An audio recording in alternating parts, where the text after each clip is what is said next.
15, project 175 the Brant Channel to order. At this time, I'd like to turn the meeting over to Del Ray Sparky, our legal counsel, to explain the process. Just to kind of give you an idea of how we got here, there was a petition that was presented to the board for the Brant Channel, and they designated it as Red Lake, Red Lake Watershed District number 15, and they appointed the engineering firm, HDR Engineering, Nate Gallagher. They put together a preliminary survey report, and we had a preliminary hearing on it. And based on that hearing, the board ordered a detailed survey report, which is going to have more information and a better idea for the board exactly what the project is, what it's going to do, what area it covers. And after the preliminary hearing, the board also appointed viewers, which are 3 disinterested people that then value and try to define the drainage area and assess benefits and damages. And they're going to give their report today too. And based on the final hearing, what we'll do is we have 2 advisory letters, one from Bowser, the Board of Soil and Water Resources, and another one from the Minnesota DNR. And they have to be read into the record. They're in your packet, and you'll see them. I think they're just right after the first cover page, so you could follow along with that. And that's some of their comments that are directed more towards HDR Engineering. And if there's anybody that has any questions on those, we can get some further explanation. After that, we'll turn it over to Nate Gallagher of HDR Engineering, and he'll provide an explanation of the detailed survey report. And then, would we open it up for questions at that point, or do you want to wait till after the viewers? Well, I think we'll wait till after the viewers, and then take more comment, and then we'll open up to the public. So after Nate Gallagher gets done, then we'll turn it over to the viewers, and they will give their report. And after that, we'll open it to the board to see if the board has any questions of either the engineer or the viewers. And then we'll open it up to the public, and we want anybody who has any comments, either for or against the project, to speak. If you think there's any changes that should be made to the project, or any land that's included that maybe shouldn't be included, or if there's land that was missed that you think should be part of it. Just general comments. If you think some of the drainage things are wrong, that's what the board would like to hear. After the hearing, and based on all the comments, they have to make a finding of whether or not it's a practical project, whether it's a public benefit and utility, and whether or not the benefits are greater than the costs associated with the project. And then they would have to make a decision to go forward. They would also have the right to refer it back to the engineer or back to the viewers to have them make amendments or to look at other things. And then they could reconvene at a later time and have further discussion in regard to it. And it is being tape recorded, so when it's open to the public for comment, if you could state your name so that we have it on the record, we'd appreciate that. I think that's all I have. Okay, thank you, Del. At this time, we have, this is the reason why Myron makes all the money. We have 2 long things to read here from the Bowser and Minnesota Department of Natural Resources. So with that, we'll give that to Myron. Okay, I have an advisory report from the Board of Water and Soil Resources dated March 22nd, 2013. Dear managers and project engineer, typically Bowser only provides an advisory review and reports the preliminary or draft engineer's report. During the project development phase, when the advisory report is likely to be most valuable. However, because I had substantial comments on the preliminary survey report for this project and a detailed survey report including additional information, I will also provide a Bowser advisory report for the detailed survey report. General comments. The detailed survey report appears to substantially address to the prior Bowser advisory report comments and recommendations. Following our additional comments and recommendations, Section 1.2 petition and Section 3.4 hydrology. The assumption about the operation of Brant View with these components for 2-year and 10-year 24-hour precipitation events seems substantially conservative. Larger peak flows and larger ditch resulting. However, because the soon-to-be-released NaOO Atlas 14 rainfalls are anticipated to be larger than the TP40 or the Huff and Angel values, there is an offsetting consideration. A 10-year agricultural ditch is a substantial ditch. Section 2.2, adjacent legal ditch system. It is not completely clear what right-of-way and maintenance roads will be acquired or not when the ditch between Highway 75 and outlet Brandon Palmer will be restored as part of the Brandon Palmer project. Would ditch 15 project establish an overlap or otherwise conflict with the Brandon Palmer right-of-way and the maintenance required to this reach? Section 3.3 soils. The additional soils information provided is very helpful. Because the web soil survey indicates sandy soils in some of the reaches upstream of station 300+24, and this reach includes some of the steepest ditch profiles proposed, it is recommended that the ditch stability experience in this reach be considered in regard to any potential need for additional erosion protection in this reach. Section 4.6, two-stage ditch design. In the first paragraph, I don't think it's accurate to say that most ditches in Minnesota were historically designed based on a prescribed flood frequency. In more recent times, then that is generally true, but historically I don't believe that's the case. In the last sentence, I do not understand the assertion that permitting agencies suggested a two-stage ditch be considered puts current state and federal permitting authority statutes in conflict with drainage law. Under Chapter 103E, the drainage system engineer is free to recommend to the drainage authority and owners whatever design cross-section is deemed most appropriate for a ditch establishment and improvement project. Chapter 103E does not preclude a two-stage ditch for establishment or improvement project. Recent drainage work group consensus recommendations passed by the legislature this session and signed by the governor will also enable the drainage engineer and drainage authority to recommend a two-stage ditch for a petition repair. Personally, I believe a two-stage ditch is most applicable where there is perennial low flow and low flow channel exists or is likely to occur. In this situation, the average low flow channels typically have substantial aquatic habitat and associated aquatic life, and a two-stage ditch is more stable than a one-stage ditch. Sandy subsoils or sensitive clays that cause unstable ditch banks can also be applicable in situation for two-stage ditches. Section 4.8, spoil placement. It is not stated or obvious why spoil will be placed at a higher profile elevation on the westerly and southerly sides of the ditch. If you have any questions about the advisory plan, please call me at 651-297-2907 or email me at al.kane@state.mn.us. Sincerely, Alan M. Kane, Civil Engineer. Chief Engineer. Next one I have to read is a lengthy one from the Minnesota Department of Natural Resources. The Commissioner's final advisory report for the Brandon Palmer Outlet Ditch establishment. Dear Mr. President, on behalf of the Commissioner of the Department of Natural Resources, I offer the following comments on the detailed survey report for the above cited project in accordance with Minnesota Statute Section 103.301. Detailed survey report appears to be complete from the Department of Natural Resources viewpoint. The Department of Natural Resources finds that the proposed project is a public benefit or utility. A soil survey is not needed. The Department of Natural Resources approves the report as an acceptable drainage plan.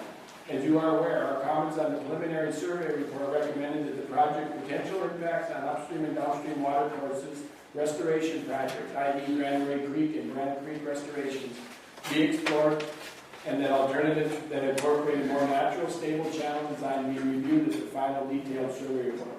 On March 5, 2013, during a face-to-face meeting with DNR hydrologist, Red Lake Watershed District and HDR Engineering, the concerns from the preliminary report from the DNR were addressed. Below are DNR's concerns for the information provided by Myron Jesney and engineer Nate Gallagher during this meeting. Information in bold text. Upstream impacts. Detailed survey report indicates that no work is planned on the restored Brand Channel section east of Highway 75. While this may be true, it is not clear what assurances are in place to prevent future impacts and associated with maintenance or improvements. DNR recommends that the Watershed District look into pursuing establishments of conservation easements or other protects that would provide such assurance. Conservation easements are all on the properties associated with the restored Brand Channel east of Highway 75. Red Lake Watershed District owns all the property adjacent to the restored channel in Section 11 Euclid Township, and the property adjacent to the restored channel in the northwest corner of Section 12 Belgium is enrolled in a perpetual conservation easement with the state of Minnesota's Reinvest in Minnesota program. The restored channel was constructed as part of a project work team of which the Minnesota Department of Natural Resources was an active member of designing the channel. The main purpose for including the restored channel as part of the legal drainage system was to assure that the stable channel located in the southwest corner of section 11, which is still in private ownership, could be maintained for such things as beaver dam and fallen debris. DNR also concerned that the straightening, deepening, and widening of a channel proposed as part of Ditch 15 establishment may result in impacts that extend upstream to the Brand Channel Restoration Project, i.e. head cutting. These potential impacts are not addressed in the detailed survey report. It is not clear where there are structures in place or plan to prevent this from happening. Please provide this information. Sinuous portions of the channel are not proposed to be straightened. There are a few instances where it is proposed to be realigned some 90-degree man-made bends in addition to one realignment just south of County Road 21, where the channel has a history of breakout and erosion. In this instant, the channel has already been straightened previously, and a proposed ditch establishment alignment is intended to prevent further breakout erosions in this area.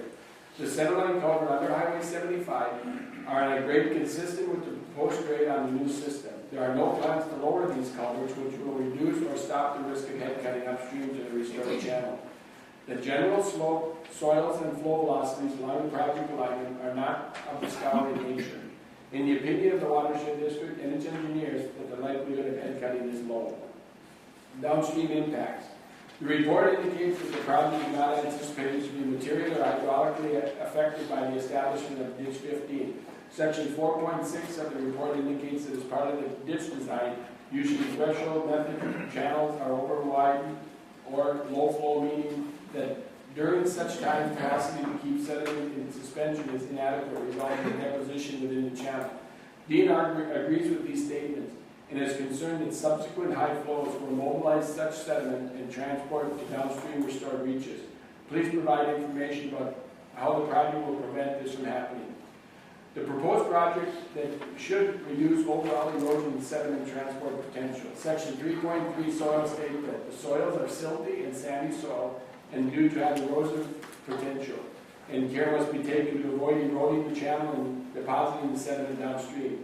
Unvegetated channels can withstand water velocity of 1.5 to 2 feet per second before eroding.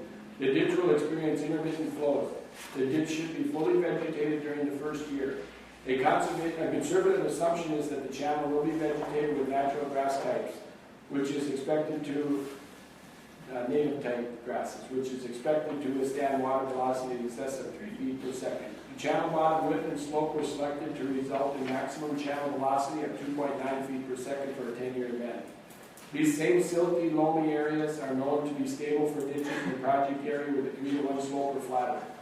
Since the majority of the on-site foundation soils are relatively competent in strength and stiffness, there should be minimal concerns of potential slope instability, excessive slumping, or erosion of ditch banks due to excessive water velocities. Also, the Brant Euclid East impoundments will be in full operation during high water events and can be closed down during a 10-year event, with water meted out at a lower velocity after the flood subsides. Section 3.7 right-of-way states that the statute requires a minimum permanently vegetated buffer zone of 1 rod, 16.5 feet, from the top of the excavated slope or the top of the spoil slope on the ditch side, whichever is greater. However, the project is pursuing a 20-foot by minimum buffer zone. Section 4.7, side inlets and approaches states. Side inlets will be installed where berms are constructed and in every major field ditch inlet as appropriate. Each side inlet shall be equipped with an apron and a flat gate on the outlet and 5 cubic yards of Class 3 riprap to reduce possible backflow and erosion. The majority of these pipes themselves shall consist of 18-inch corrugated steel pipe. Larger corrugated steel pipe will be considered for larger drainage areas. As stated in section 6.1, conclusion, erosion sediment control grass buffers and side inlets can provide significant erosion and sediment control. Grass slopes and buffers are widely adopted for helping to maintain sheet flow or controlled inlets, reduce velocity, trap sediment, and prevent bank erosion. Grass buffers can also trap wind-blown sediment, reduce the amount that gets into the water course. Grass channels, buffers, and side inlets can reduce erosion and control sediment through several mechanisms, examples listed in the report. Review of 2-stage ditch as an additional alternative. DNR appreciates the effort to provide additional consideration to this design. The idea of a two-stage ditch is determined to be infeasible due to expense and private nature of the request, and the time it could take to apply for all the additional funds needed to go that route. Over time, we hope to evaluate and to address and to manage some of the challenges associated with these alternative designs. Thank you for taking time to discuss the concerns and potential impacts of the upstream and downstream portion. We appreciate your willingness to look at all alternatives and provide us with better understanding of the grant involvement out of the project. Sincerely, Tom Jones, District Manager, DNR Division of the Project and Water Resources. Thank you, Myron. Anybody Myron to read anything else on that? Nate, I'm going to turn the meeting over to you, and I think what we're going to do is we're going to try to stick to just the scope of the engineering from the board comment to that. I think Jerry and Rogers, there's going to be a total different concern with the viewers, so get you started on that now. All right, good morning. Good morning. This project, as you can see up on that map, runs from the Branton Impoundment all the way west to approximately a couple miles west of, I call it the Chirac Road, it's County Highway 20 that runs north and south. That's kind of the extension of the project. And the project has a long history with a lot of things have been going on over the years. Started with something called Project 60, where the watershed looked at flooding problems throughout the Grand Marais, some watershed, primarily due to inadequately sized ditches running east and west, and then effectively water running off the ridge areas to the east and just kind of inundating the flatter lake plain and flooding its way to the Red River. So over the years, the watershed has looked at impoundments, it's done and constructed impoundments, it's looked at channel improvements, channel restorations, and this petition really falls right into the long-term plan, and there's the stretch we're talking about of solving, reducing flood damages in this region by retention and increased capacity where it fits, such that overall damages are reduced and crop production is improved. The project was initiated by a petition where the Watershed District received a privately managed and administered petition submitted to the board, as you can see up there in the text, basically from the points I've already indicated, from 2 miles west of the county road there at Chirac going north, all the way then east to the Branton Impoundment. The proposed petition outlets then into County Ditch 2, which the viewers will get into some of those particulars, but you've got several county ditch systems in play as well as County Ditch 66 in the mix. But the nature of the problem was flooding. Overland flooding, breakout flooding, slow drainage, and so forth. And the causes of that were an inconsistent ditch drain. There was a lot of up and down. A lot of sections were cleaned and other sections weren't clean. The side slopes of the existing ditch were oftentimes inconsistent, possibly 1 to 1, 2 to 1, and some of them were flatter. And then there weren't consistent berms along the ditch that would kind of hold the water in the system, so you would have breakout flows to the west and or to the north that would then basically pass the flooding problem along. And then finally, you didn't have the side water inlet pipes throughout the system that would kind of have a controlled inflow into the system and reduce erosion and reduce the silt bars that would then occur where an actual just a gravity ditch would come into the ditch. So those were some of the primary causes for the reason for the petition. The drainage area then, and kind of specific to this area, you have 2 impoundments that were constructed as part of that Project 60 plan that both influence what happens with Red Lake Watershed District Ditch 15. Because they both retain water that ultimately ends at the outlet here, which then is County Ditch 2. So that really has to be factored into the design of these proposed project, as well as the positive effects that are already in place that can only complement a proposed design. You can see that the drainage area, especially as you go west, is very narrow. I mean, there's only a mile or so north to south where water actually drains the County Ditch 2, and then even the County Ditch 66 along in here, very little of that water that goes into Ditch 66 that ultimately outlets into the proposed ditch establishment and then Ditch 2 comes from the south. So your primary drainage areas then are to the east, and then it narrows down next down as you go west. One of the interesting challenges with this project then is the benefited area and how this is all figured out and addressed going forward. The hatched area is the benefited area for County Ditch 2 as it exists today, and then you can see out here then in these areas to the east, they aren't included in the benefited area of County Ditch 2, but they do actually physically drain into these systems. So as we get into the viewers, they will address some of these inconsistencies, but one of the benefits of establishing this ditch is then to address who's paying into the system and the proper benefits would be assigned throughout the drainage area.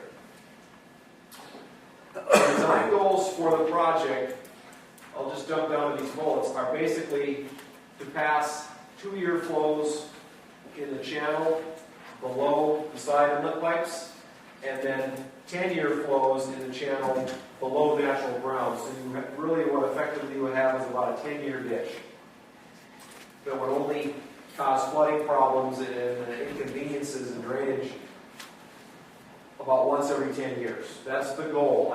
I'm guessing this spring, and I wasn't physically out inspecting the ditch other than driving across it a couple different times, but between the spring runoff and then depending on what kind of rain we got here a few days ago, I'm sure that ditch was near capacity for the most part this spring, and this project then would change that condition to keep everything kind of contained within the ditch until you got into an extreme event, and then of course you do have flooding beyond the capacity of the ditch on an infrequent basis, but certainly it will or could happen in the future. One thing that had kind of confused the agencies a little bit is that the proposed establishment, again, it's from this point going east all the way to the Branch Impoundment, but no work, no physical construction work is proposed east of Highway 75, but the ditches being proposed to be established, as Myron read in the letter, for maintenance purposes. You need to be able to get in, and if there is a problem, maintain the system. So just to be clear that the actual construction work proposed is from 75 west, but there would be a right-of-way acquired all the way to the Brandon Impoundment such that the district would have the right to go in and maintain the system. The system is generally designed based on hydrology, and the simplest way to get at that is here are your frequency events. Within 24 hours, then a 2-year rainstorm is a little over 2 inches, and a 10-year storm then is 3.5, and that's over the entire drainage area, and then the flows that yields. A lot of times when we get rain, as you know better than I do, east to west, it's not always consistent. You don't get necessarily the same rain from where at the Red River all the way east of Pennington County.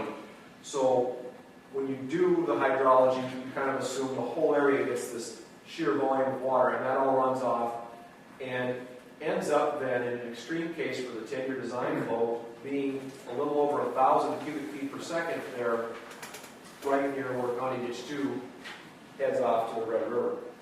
So those are the flows that we use then to design the channel and to put forward a frequency that we think the ditch will handle.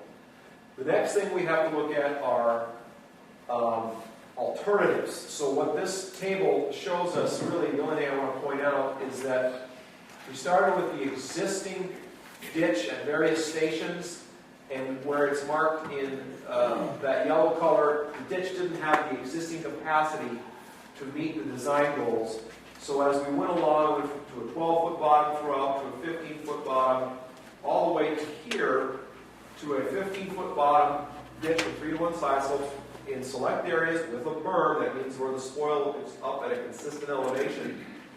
There we achieved that full capacity, keeping all the water in the ditch.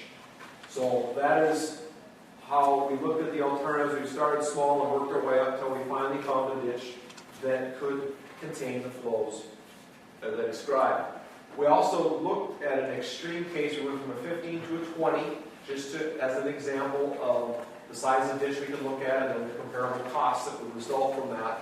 But your typical ditch then looks like this, with these are the berms I referred to. Those are spoil from the excavation. And then this would be a side inlet pipe example where you're bringing controlled water from the fields into the ditch. And this is the buffer then that's required by the ditch's establishment process that has to be left in grass. But what you will find is between the grass buffer and the side inlet pipes, you do a lot less maintenance on the system because you don't have all that silt eroding in and plugging up the ditch. So this is the typical section that we did look at, looking at a 15-foot bottom width and or a 20-foot bottom width compared to existing. Now on ditch profile, I realize this is somewhat hard to see, but you can see there's quite a bit of irregularities. Look at all the jagged nature, it kind of looks like the stock market. That was all holding back water. All those little high spots, etc., are holding back water. In this extreme case, this is where we have an alternative for an actual channel realignment, so don't be fooled by that extreme nature of the clean out there. That's just simply an example where we would literally cut a new ditch, and we'll talk about that in a little bit. But in general, the proposed project is only lowering the actual ditch bottom compared to existing. I'm going to say roughly a foot. I mean, we're not deepening this ditch a great deal in any place. We're just giving it more of a consistent grade that is falling all the way to ditch 2 as our part of the basis for our design. The last piece of the hydraulic design then is culverts. And again, we used the same kind of approach where we took the existing pipes and we looked at where they literally were too small to meet the proposed design, the 10-year design. And then based on where they weren't quite large enough, then our proposed project has different culvert sizes or culvert sizes added to make that hydraulic capacity meet the capacity of the ditch. So, what is involved in the establishment? Most of this I've already mentioned, but we've got improved grade, flattening of the side slopes and consistent side slopes of the ditch, berm protection where necessary, side inlet pipes, culverts, and then finally, an administrative mechanism of maintenance is in place where now, in a lot of cases, it's all up to the private landowner to clean out the ditch and deal with the culverts and all the problems. In the future, if this ditch is established, the watershed will be responsible to maintain the ditch, keep it low, keep it clean, keep it functioning. Some of the nuances of the project, some of the issues that we will actually discuss today, and if the board orders the project, we will discuss in the final engineering, are things like, does every single crossing get replaced that's there today? There's a couple of old impassable bridges right now that haven't been used for years on ditch 2 that are a little bit in question whether they're even necessary for field access because they really haven't supported a tractor for a long time. We have a gas line and other utilities in the mix. We've got some overhead lines as well as I believe it's natural gas, but it's a very gas line towards the western end of the project we have to grapple with the project. We have several low spots in the ditch profile that some of them one of them for sure we can't really get rid of because it's basically the ditch is over dug down towards ditch 2 and the culverts are higher than the grade that the ditch was dug at, so there is one stretch of the ditch that will have a little standing water in it regardless of what we do, simply because some pipes that are going to remain in place are very, very large pipes and they're a little higher than what the ditch was cleaned to. We're also going to discuss some realignment options, some areas where the ditch kind of does a bunch of 90-degree turns in a very small space. We're going to propose to kind of smoothen those areas out and do a realignment, and that really will come down to landowner preference to some extent, as well as comments we received today. So those are not cast in stone, but they are options. And then we've got things like swing placement, Sidebar on the plans, we will at length discuss the adequacy of the outlet. And then also the viewers will touch on anything relative to ditch 2 and ditch 66 as it relates to benefits of establishing the system. Because this project here, this proposed establishment has a direct benefit to the ditch 66, which if you think about the map we looked at earlier, runs parallel, because flows traditionally have broken out of proposed ditch 60, and now they won't do that on nearly as a regular basis. They'll be kept out of the ditch 66 system by this proposed project. You can just see there's all these little purple lines are all the utilities we would have to deal with throughout the project. There's consistently several, and probably the most problematic one then is this gas line that runs up through here.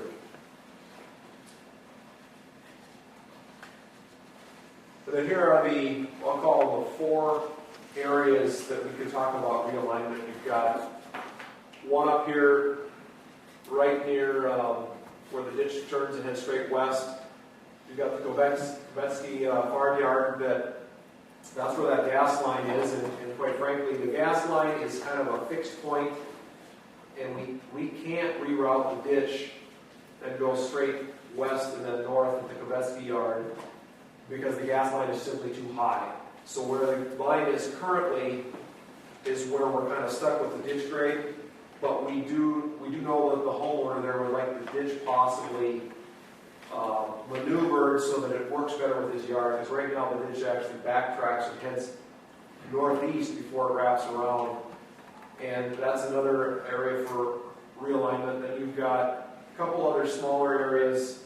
There's this one right here, and then I would call this is where that big cut was shown in the profile. That's a substantial realignment where now the ditch cuts across in a northwesterly direction, and one of the options would be to bring it straight north to County Road 21 and then west there.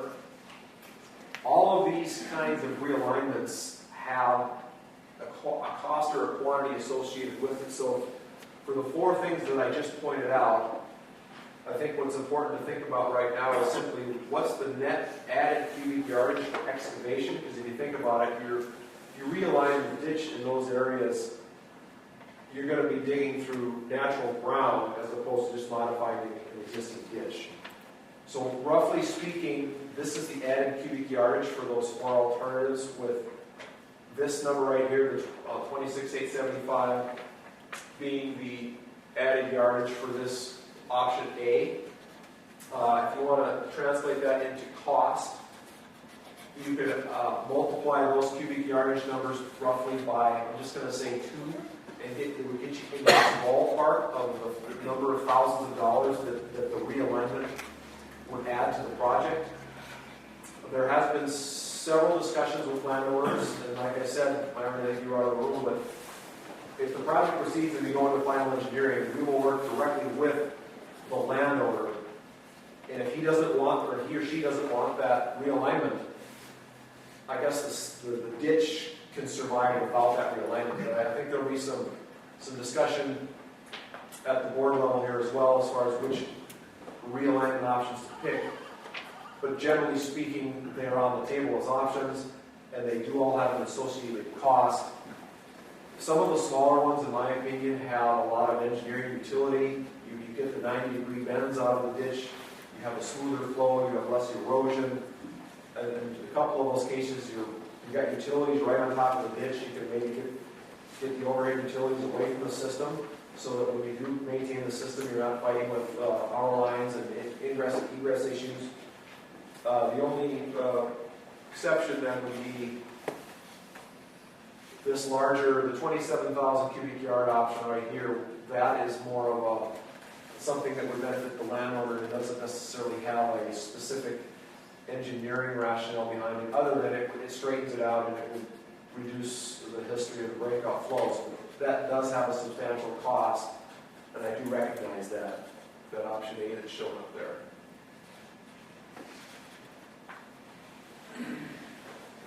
So we get kind of to the final piece of the puzzle, and that is the adequacy of the outlet.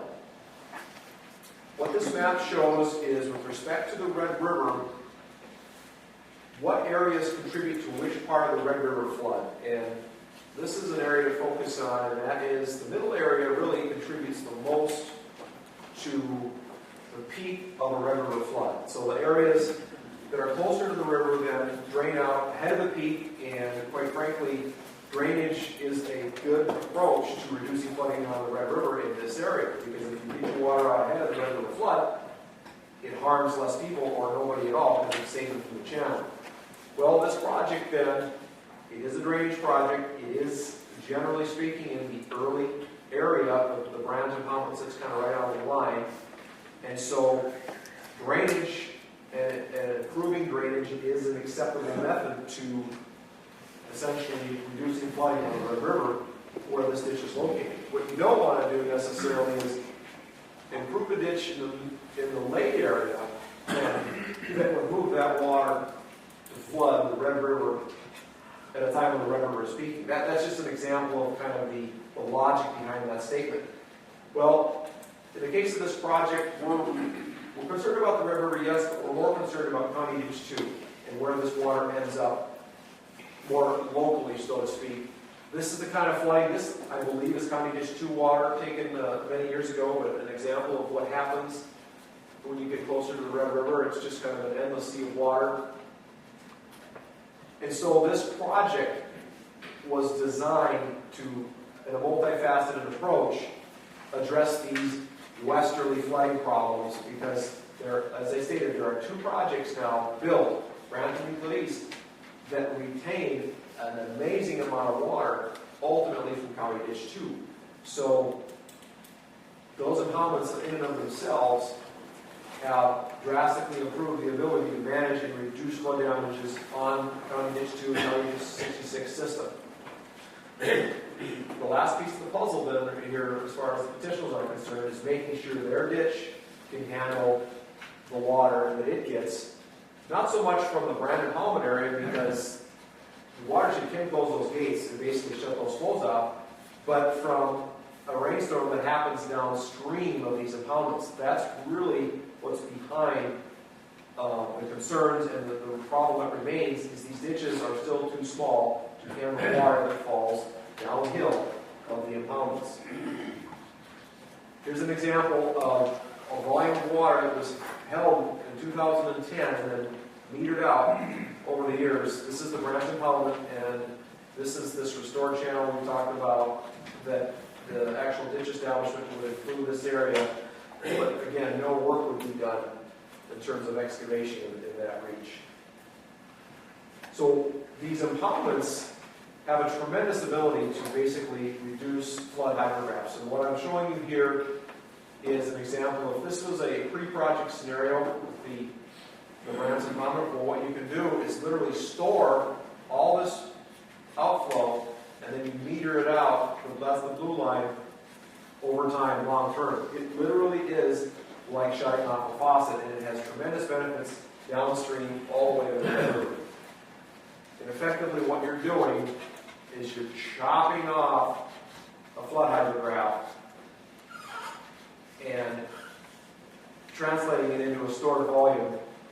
And Myron has many, many stories, and since 2007, 2008, where that ditch has been benefited by the Brandon and Euclid East impoundments. Is it okay to interrupt just a second? Nate, a couple slides back, you showed the impoundments that Parnell impoundment has had a huge effect on the water that broke out and went to 2. You know, that's on the 2 system, but before that impoundment, a lot of that water went. Right, so even here, this project here, Parnell, has removed a lot of that old water, pre-project water that used to go north-northwest, and so bit by bit, the watershed has been piecing together the solution. And for the people on proposed ditch 15, this project then would be the last piece of their puzzle. It doesn't mean there aren't other ditches that need to be looked at, but what we're trying to do is keep the flooding in the ditch. You still have situations where water will break out of this proposed ditch 15. So what we're trying to do is simply keep it in the ditch. not let it break out, and at the same time, not pass the problem downstream. So it's my engineer's opinion that because of where the project is located, and with the upstream impoundments in place, that it is an adequate outlet, and that the ditch will provide better capacity, better drainage for those people along the ditch and anyone in the benefited area, and that its impacts to County Ditch 2 are negligible to non-existent. To confirm this statement, what we did was we built a hydraulic model of the proposed project, and so this is a profile of a hydraulic model of the proposed project, all the way from very far to the west, up Ditch 2, and then into the Branch Channel establishment area for Ditch 15. And we did a pre and post project comparison. And so what you can see then here, this is a presumed flood that occurs, and you have no impact until you get to within the ditch here on the extreme upstream end, where we're already planning to do the project. That's in the vicinity of the Branch Channel establishment. So that water will be contained. So even though there would be a rise in water surface elevations in those areas as modeled, that is within the proposed ditch, contained within the berm. And as you get downstream to the west, then there is a negligible to no impact.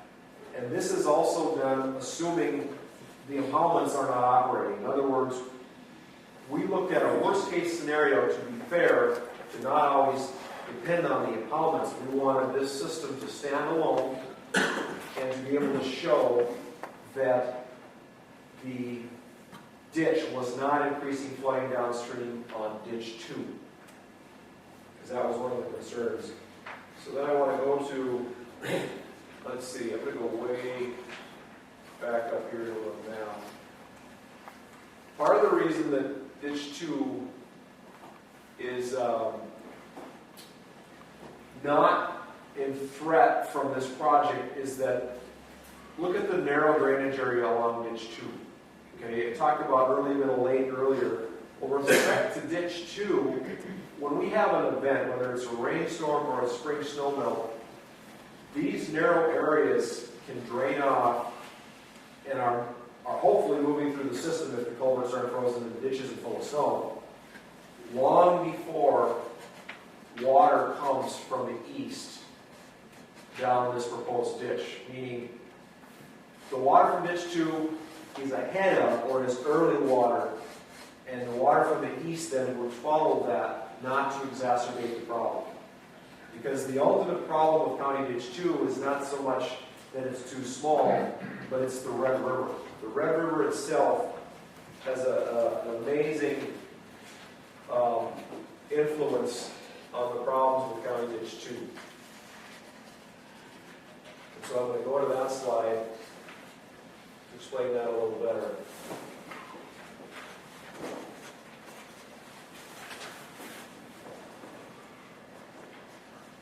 Let's see, I didn't want to go from the beginning, but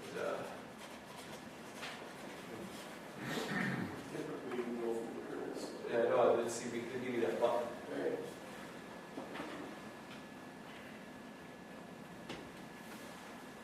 What this is a display of how far east the Red River has flooded in the last 20 or so years. And you can see for every year then, here's Ditch 2, and you can see how far the Red River backed up to the east for a whole series of years. And you can see that, I mean, there's just a whole pile of them right in here that all backed up as many as 4 miles east. And that just demonstrates, so when you see flooding in County Ditch 2, oftentimes it's not water coming from the east, it's the Red River basically holding its hands up and saying, no, you will not function because I'm going to flood you. And as I stated, I believe the project itself, in combination with the impoundments, provide or have an adequate outlet in the County Ditch 2. The hydraulic modeling shows that basically the ditch establishment and or improvement will simply just move that water along as it does now, and it will not add to the flooding on ditch 2 because the Red River is truly the problem that we aren't able to address with this project. So the two alternatives that I presented to the board, and I presented at the preliminary survey report, are a 15-foot ditch bottom with all costs included, are $2.15 million, and a 20-foot ditch bottom is $2.39 million with all costs included, including a contingency such that items we may have overlooked or a variability in the economy might increase or decrease the project. Alternative 1 is do nothing. That's in the engineer's report. Both the alternatives provide a level of service on a 10-year frequency basis. They'll reduce flood damage reduction, they'll increase crop productivity, they'll reduce erosion and sediment, they'll improve water quality, and they will increase wildlife habitat primarily through, now we'll have an established grass corridor from east to west that in theory will provide some form of habitat for wildlife. Both alternatives 2 and 3 meet the stated goals of the project and the petitioners. My actual recommendation then is simply alternative 2 because it is less expensive, it requires less right of way, it is more feasible and reasonable, and so that is my recommendation. The outlet is adequate, and I guess I don't know if we're going to take questions or not or comment, but that is the end of my presentation. Yes, we will take comments from the board, any questions, and we'll turn it over to the public. I have one comment. I talked to the landowner. I don't know, Nation meeting, is he here? He was inclined to go with the angle instead of adding the costs on. The only thing he would like is when we're out there working, he'd like to hire the contractor to do some more work in his field. And I said that would probably be easy enough to do when you're out there. Okay. In that specific instance, and in all the instances of realignment, if the project proceeds, we will work directly with the landowner to make sure they get what the alignment that is their preferred alignment. And if they don't want the realignment, they don't want it. We're not going to enforce it, I guess. I guess another realignment I'd like to bring up, since that's the first topic, is the one around the Kavetsky farmstead. In the past, we've done ditch drainage projects, and you try and minimize the impacts to farmsteads, farm yards. And I personally think moving the ditch system away from the farmstead at least slightly to allow, because when you start constructing a ditch right in the yard, it's a natural drainage system now. The perfect time now to address any issues around the farmstead with a legal drainage system would be, and I'm referring to this area. I'm not saying move it here, I'm not saying where, but right now it goes right at an angle, right directly to your farmstead. And it goes around and back up. I mean, whether it goes here or anything, it's just something that should be really taken into consideration, because this is the only farmstead on this system that is right adjacent to this project. So I think that's just an opinion on my perspective. And then your design is a 3-to-1 slope, right? Yes. And the right of way is all designed for a 3-to-1 slope. Yes. There are some areas that have a 4-to-1 actually. In the project. Yeah, right at the extreme north end before it turns and goes west, there's a little bit of 4-to-1 in there. Just, that was a capacity issue. But for the most part, Are you referring to this area like right here? as far as having a 4-to-1, Right. I think it's actually next farther north, right up in there. Okay. Any other questions from the board? Do you have any idea if we went around that Kavetsky farmstead there, any idea of the extra cost or the cost that would be involved? It's about 10,000 yards. I mean, you can actually see the scar of the pipeline, the gas pipeline on that aerial. And what we would do is we would basically just follow that and stay on to the east side of that. So you'd be like in here. Yeah. It would just basically, where the ditch turns now and actually goes backtracks northeast, we would just kind of turn and angle I think the pipeline goes right here. Yep.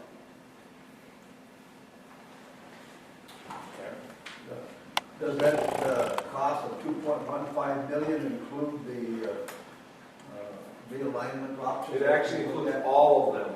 So the net cost is gonna go down because we've already established that, So that's the maximum then. right, and I think Dale made the comment that Dacian is gonna stick with the existing alignment for the most part.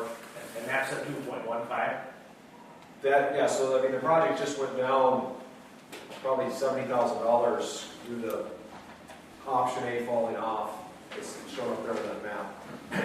So, yeah. What is the average or minimum grade? It varies. It does vary. I don't know if we can actually see that on this particular slide. For some reason, this doesn't let me go for anywhere but the beginning.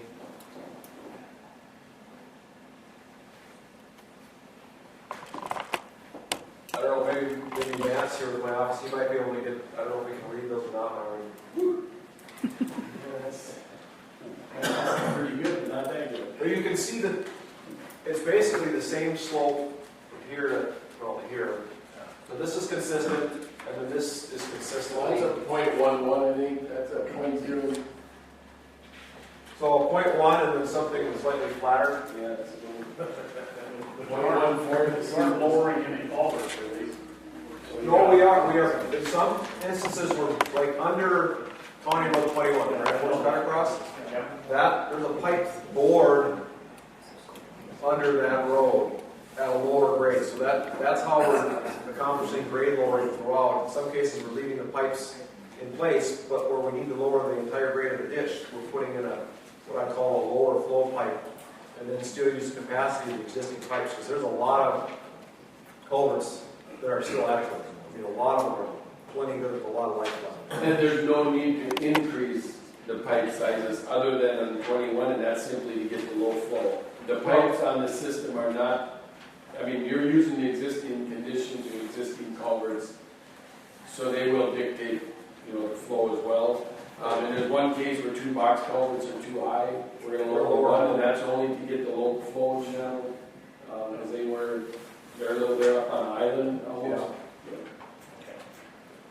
I have a question, Nate, between the alternative 2 and alternative 3, there's a 15-foot bottom and a 20-foot bottom. So there's increased cost with alternative 3, but is there any specific advantage to a 20-foot bottom? You have more storage capacity in the ditch. Your actual flow through the culverts isn't necessarily increased all that much, so it's really just about getting more water in the ditch. So off the fields and in the ditch. So no, I wouldn't say there's a tremendous advantage, and that's part of the reason it's not recommended. I mean, it's only, I don't know if I can say only, but it's about 10% more in actual gross cost. But you can keep going on and on. You can do a 30-foot bottom or whatever the case. It's just kind of a 15 is a common ditch bottom size for these bigger ditches with a 10-year capacity. And I guess I just wanted to demonstrate what a bigger ditch could cost. Any other comments from the board? Questions? If not, I think we'll turn it over to the public for questions or comments. Not in the view report yet? I think we're gonna do it this way. There'll be separate questions, I think, entirely on viewers versus. Okay. The slope is from like 0.03% to 0.11%. Okay.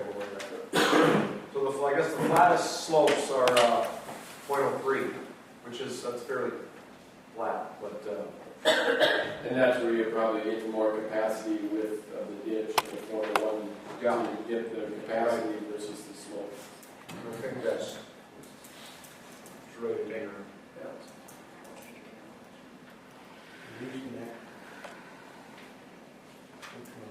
That's the roads, that's Chirac. Yeah. All right, any comments, sir? I'm Dan Peake, I farm in Northland Township. I'm not totally agreeing with your comment about the rivers holding us back. The water already spills over ditch 2 on us, on the south side, in a summer event. I'm not talking in the spring, when the ditch is plugged. on a summer big event, we already spill into the south side. And it's happened 2 or 3 times in my farming career already. Crop is out there, and when you go on Highway 220 and look at the water level at that time, it's surprisingly not that high there. You go a couple miles east, and it doesn't look at all like you would think it would when you see it right there. It's a regional rain event that's got us. The moraine in the river is not that high. It's already a problem. I don't understand. We're not getting any regard to our situation, like in section 28, 29, and 27, all in there. It's already going on. I don't understand how you can say that ditch 2 can handle this, because it already can't handle it. Well, I don't think I meant that a ditch 2 can handle it. I mean, the problems that ditch 2 has today won't be exacerbated by this project. What you're saying is that ditch 2 can handle a 10-year design, and that's what this ditch is designed for. Anything above that is going to cause flooding.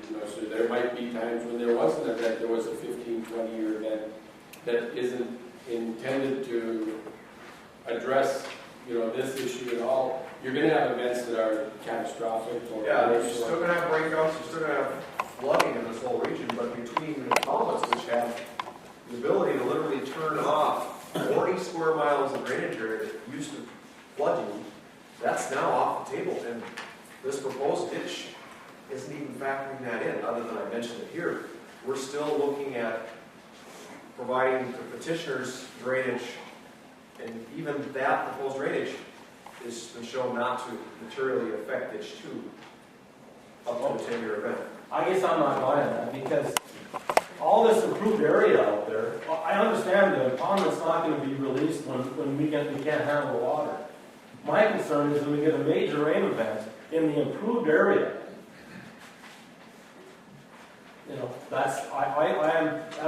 I'm against this project because I have a concern it's going to escalate the occurrences of that flooding. But the project really is just water that now breaks out of this proposed ditch and goes helter-skelter in every direction will now stay within the ditch. You still essentially have the same culvert system the whole way along. So we're not really changing how fast the water is getting to ditch 2. We're just changing how it collects and stays within the ditch. And benefits then the parties. If this project was not constructed today, a rainfall event that you're talking about is still going to happen. Your concerns will still be there because it's just going to break up. It's not going to be in this little channel. It's just going to go across country and get into County Ditch 2, just like it does in any rainfall event. So this system is not going to. If you get a large rainfall system, all you have to do is somewhere to put it other than in cross country. That's all it's doing. I mean, it's not going to cause you any more harm. It's not going to help you at all because you're still going to have the rainfall event.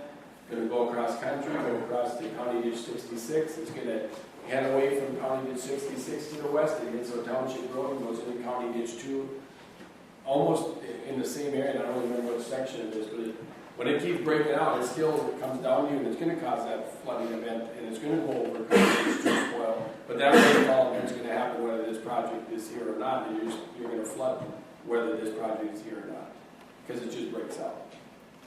All we're trying to do is minimize the local damages with this ditch system, and that's what it accomplishes.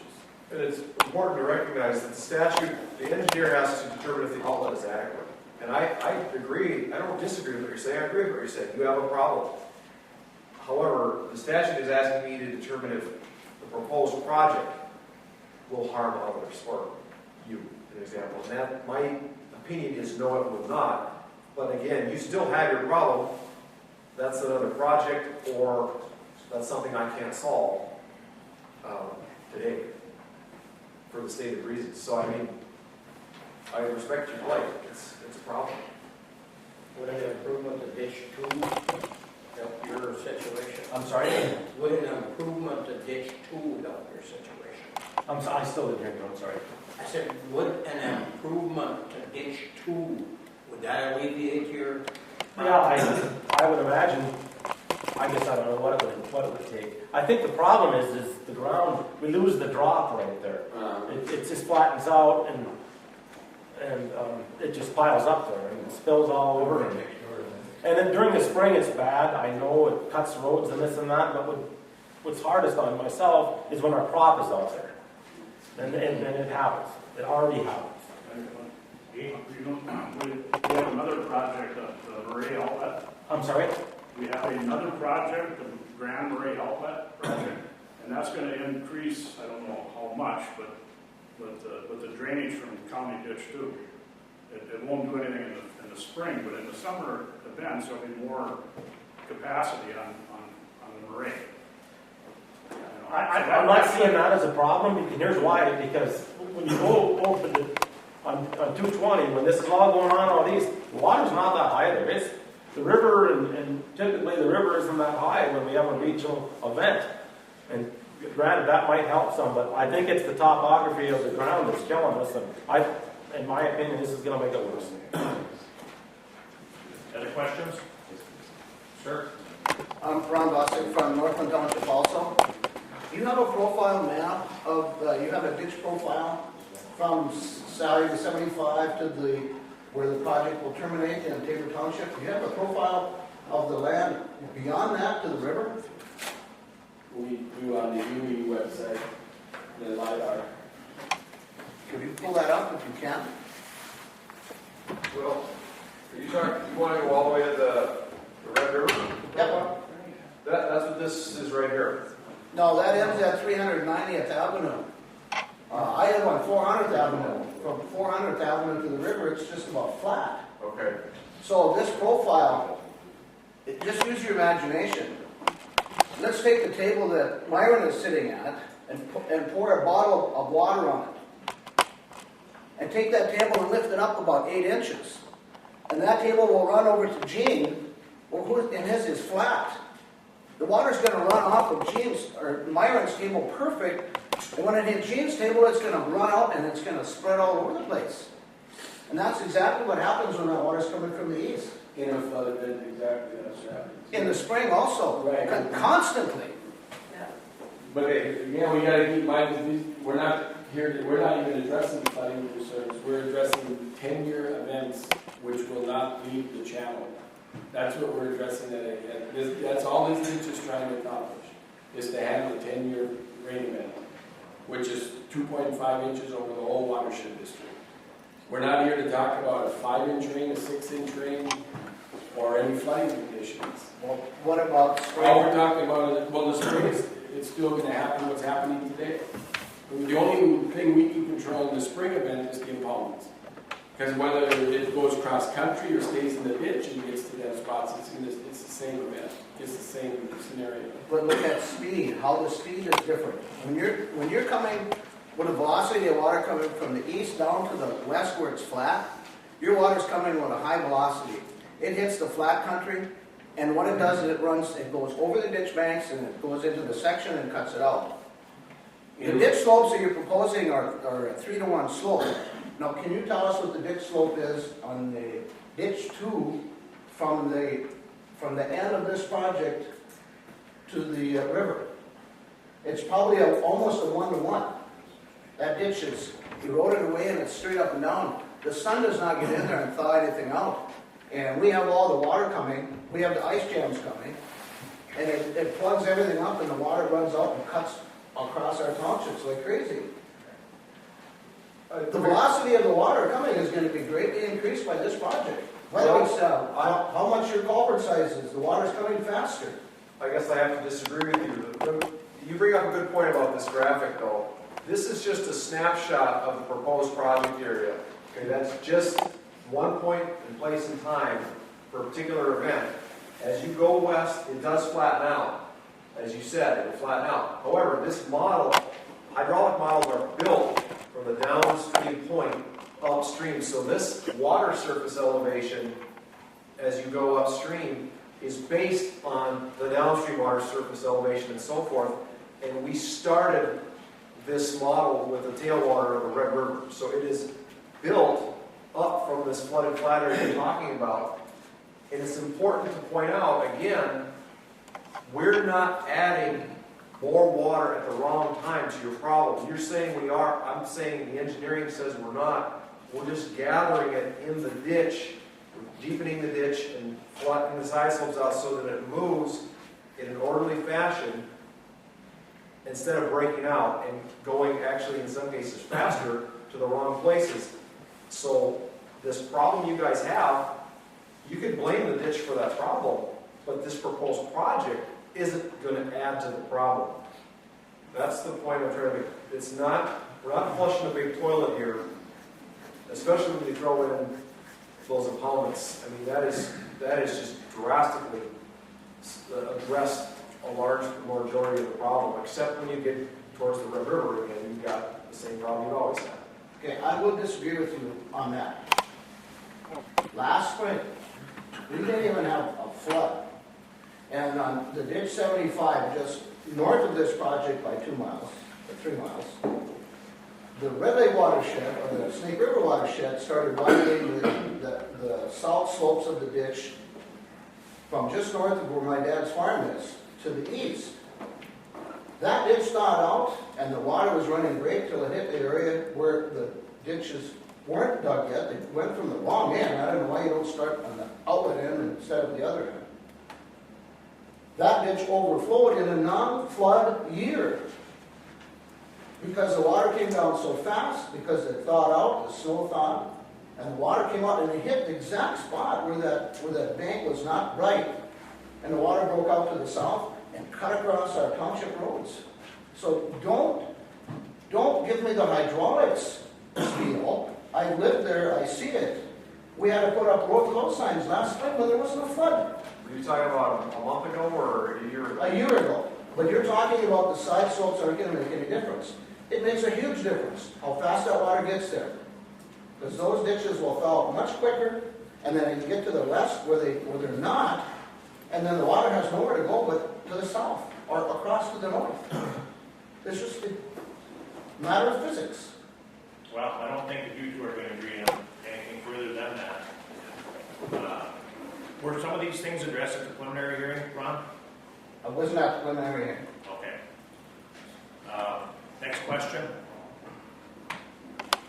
Sir? Where's the impound in reference to ditch 2? Is there, The Grant impoundment? pardon? The Grant impoundment? Yeah, where is the impoundment in reference to ditch 2?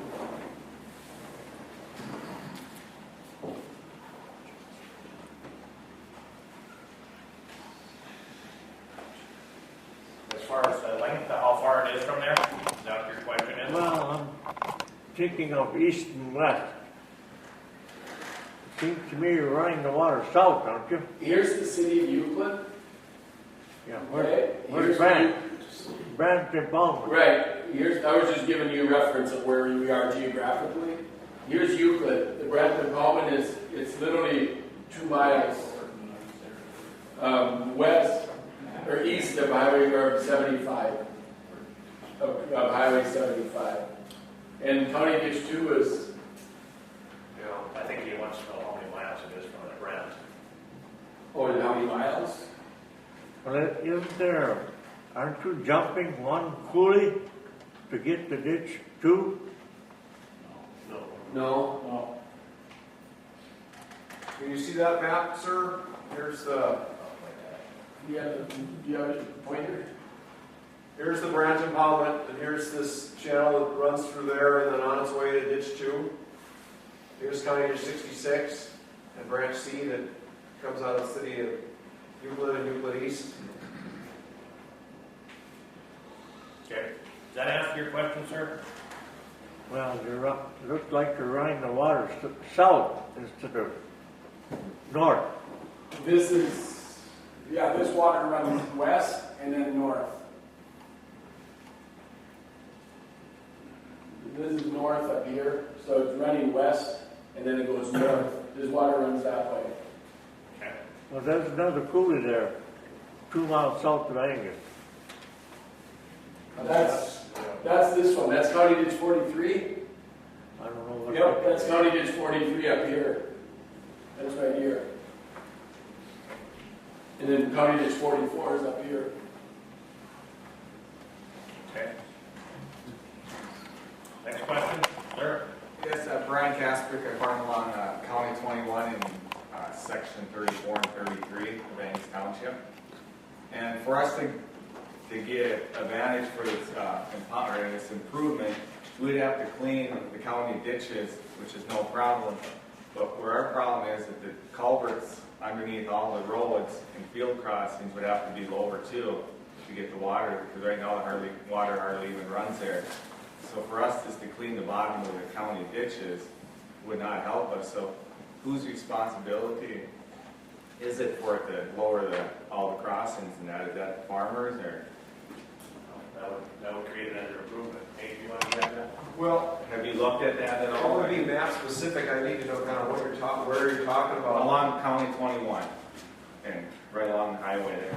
Okay. And it's 34 and Maybe, 33. Brian, that might be a better discussion with the viewers, and then we can zoom out. Okay, I didn't know where to. Yeah, so let's do that with the viewers. Okay. I think that would be probably a better time. Okay, any other questions?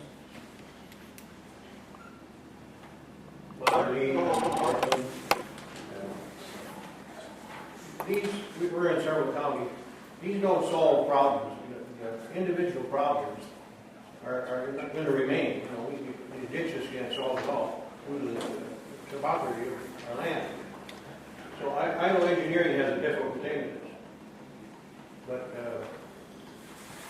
But each individual project or owner is not going to be improved by this. Correct? I mean, Well, on the extreme, on the west end, the County Ditch 2 problems will not be improved by this project. no, right, that's what I'm saying. So we could be here all day and say, my land floods, my kid doesn't, but, so, And you won't, and you're not being assessed for the project, which says you're not being benefited. Yeah, that would just benefit. well, I'm in the assessment benefit area. Of two, County Ditch 2, but not this project. Oh, no, okay. This project benefited area ends about right here. Oh, okay, all right. Any other questions? I think if there's no more questions, there may be some after we get the viewers. So I think at this time, I'd like to turn it over to Roger and Gary and Rod. Okay, guys. Good morning. My name is Roger Bleisinger. I'm one of the viewers. I'd like to introduce our crew. We are not a disinterested group in the form that we don't care about ditching. It's just that we don't own any property in this area. What we did is the board hired us and we give you an independent appraisal of where we think the water is within the boundaries and also set the values of the land that's going to be taken. Rod Langless is from the Greenbush area. He's involved in real estate, brokerage, farm insurance. He's an appraiser. He has sold all the land in the areas that we work in, and his expertise is coming up with the value of the land. Jerry Bennett owns his own consulting company.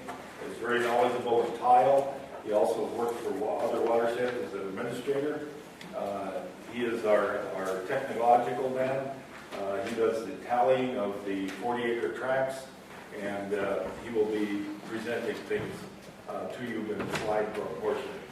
And if you want to say expertise, I farmed for 35 years and still have a vested interest in the family farm. I'm now semi-retired and work in law enforcement. And I know where the farmers come from, and I hate benefits being assessed to my property also. But I truly believe that ditching is important, and although it may hurt the pocketbook a little bit, the land prices and the value of the commodities, I definitely believe that ditching is important. I'll turn it over to Jerry.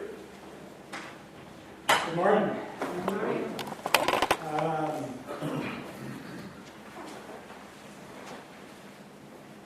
The viewers began taking oath of office back in November. At that time, we started collecting information to begin the process of determining benefits on Red Lake Watershed Ditch number 15. This slide just shows some of the information that went into preparing the benefits and damages for the ditch system, which included review of all the historic drainage information on the system. We used aerial photographs, LiDAR, which is detailed elevations provided by aerial photography. The quadrangle maps, we collected the parcel data, reviewed the wetland inventory for this area, conducted site visits.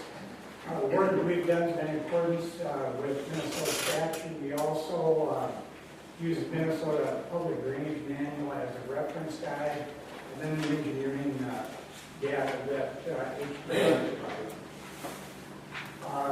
One of the first things that we have taken a look at is the original benefits on Pine Ditch number 2. Now, the Red Lake Watershed Ditch 15 is going to include 2 miles of Pine Ditch number 2 as a part of this new system, which is important in how these benefits were determined and how we determined our benefits for this system. We also had a watershed boundary that was determined by HDR off the LiDAR map. The viewers conducted site visits, and we broke the area into 3 separate parts. Those included the area where the improvement would be done, it's shown here in the yellow, and also the area that contributes water to the proposed County Ditch, Red Lake Watershed Ditch 15 and County Ditch 2. And then in the pink area down here, the area of County Ditch number 66, Ditch watershed. And all of these little tags that we're showing here on the map were areas that we identified as culverts, dry blocks, and then also identified drainage flow in determining, validating these drainage boundaries.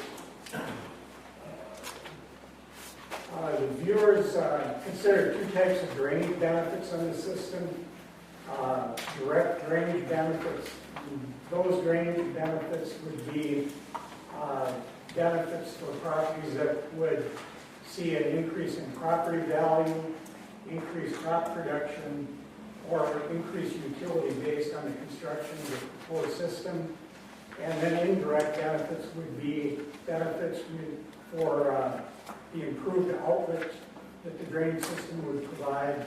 And we looked at those properties basically having benefit the use of the outlet and the maintenance of that outlet and the increased capacity that would be required based on construction of the new system. This slide basically shows those areas of direct benefits, which would include, and we broke that into 2 separate areas. The area that includes the 2 miles of the original County Ditch 2 and this basic area of influence, and then the area west of 75 and other direct benefits.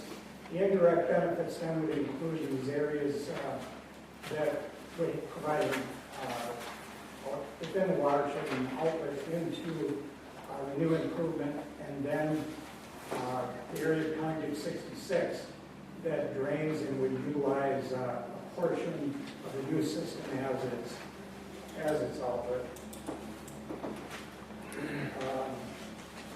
The viewers provided a report in tabular form that includes the proper benefit acres by 40-acre tract. And within those 40-acre tracts, we have classified the properties within those 40s into 5 different classes. Class A would be areas that were cropped. We identified areas as Class B that would be wetland areas.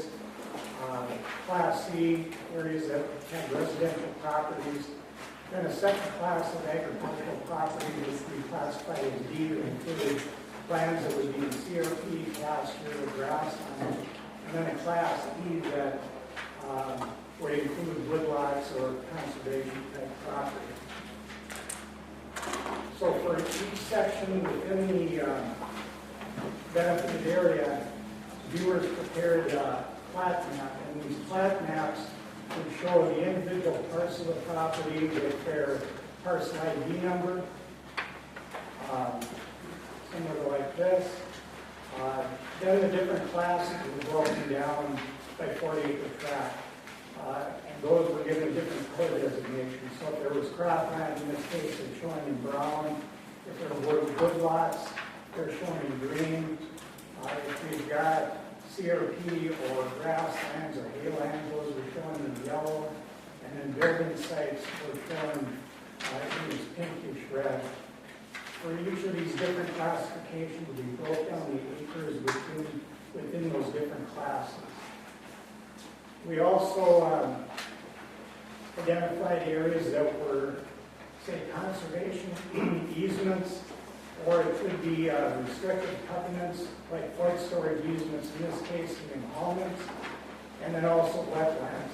And the wetlands on the plats are showing in like this purple, or they're also showing in a light blue, which could mean, in this case, the impoundment, they could have been borrow areas or depressional type areas. And then again, good lots showing in the green designation. The benefit areas and dollar amounts, those are all listed in the tabular report that we provided to the district, but we also prepared benefited area map. And the benefit area map shows a lot of information that's in the report. We've broken down the benefits into 4 different areas. This purple area of direct benefits, the orange is direct, and then the 2 areas that receive an output benefit that would be upstream of the proposed Red Lake watershed that's 15, and then also the area that provides an output benefit to the drainage area county 566. On the benefit map, we also list the total benefits to the system, benefits to roads. There's an area that shows the benefit for the damages that would be paid, as well as the values for these different areas. The benefit values as they were determined in the direct benefit area, area 1, were based on increased value to those properties. The value in area 1 for classes A through D, and they're listed here, we're at $750 an acre. And then basically for conservation wood lots, we had a second value that we determined at $14 per acre. In area 2, which is the area that contributes, flows into the system, and benefits were determined as an outlet benefit for those properties. Those were determined at a $40 per acre value, again with Class E determined at 14. In area 3, the area that would receive an outlet benefit for county year 66 were determined at a rate of $10 an acre benefit for the Class A through D, and $1 an acre for the Class E, which again is the woodlot and conservation land. These benefits were calculated based on an outlet, what that outlet benefit would be, but we also considered in this rate the reduced costs for maintenance of county year 66 and the reduced costs of future improvements of the system based on the new system, eliminating some of that breakout flow that currently is going on county year 66 right now. Our area 4 is the area of benefits where a portion of the new system will encompass county ditch number 2. Those benefits were determined at a rate of $5.50 an acre based on the improved value to those properties.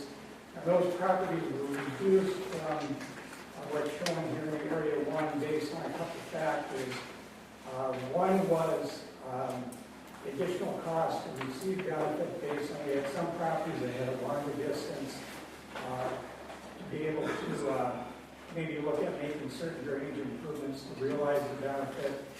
And we also looked at the original benefits on County Ditch number 2, where some of these properties had already received like a historic benefit based on 2-mile improvement. So these benefits were reduced based on what we felt that reduced value would be, or more consistent with what redetermination of benefits would have been if redeterminations were done on the County Ditch number 2 system. Touch a little bit on wetlands and what the viewers have done along the lines of wetlands within the system. Basically, there's restrictions or consequences to the drainage of wetlands based on a couple of things. One would be the USDA farm program, swamp us provision that went into effect in 1985, which drainage of wetlands could result in the loss of farm program benefits.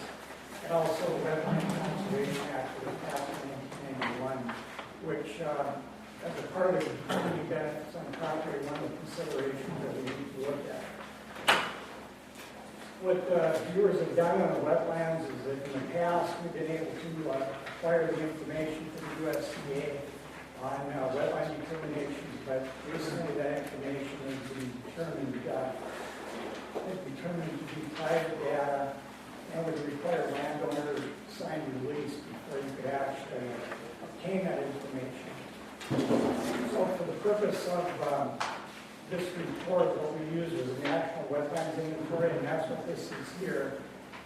You can see the boundary of the benefited area, and then within the benefited area are these wetlands that are shown on the national wetland inventory maps. What viewers have done is that benefits that were applied to wetlands are shown on this plat, and each of the property owners would have a plat map. And basically what they show up as is like a dashed line. What we did is we overlaid the wetland inventory maps on that aerial photographs, and for wetlands that had drainage ditches ran through them or had been altered by farming activities. You can see one here, they're basically farmed through. Those wetland areas were included along with the total acres for that 40-acre tract as being like a converted wetland.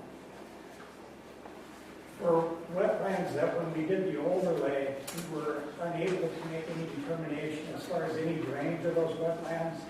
Those are shown in this heavy purple, or they're shown as, say, the lighter blue. In these cases on a 40-acre tract, those acres were reduced from the parts of benefited acres. A couple of points that we would want to make is that if looking at your plat maps, there are wetlands here that we've removed from the benefited acres, and you have information that you have from, say, your wetland determination, the USDA determinations that say you can actually drain these wetlands, then I guess that would be something at the hearing today to move forward, because the way it would stand right now, if we remove these from benefited acres, in the future, if you want to do drainage improvements to those, because they're not benefited or we've taken those out, you would then have to go through a process to bring those areas back into benefited status to be able to drain those. The other thing that should be considered on these wetlands is that if for some reason you have restored wetlands on your properties through one of the programs, you have put wetland restrictions on your property through maybe doing a wetland banking program, those wetlands wouldn't necessarily show up in the National Wetland Inventory.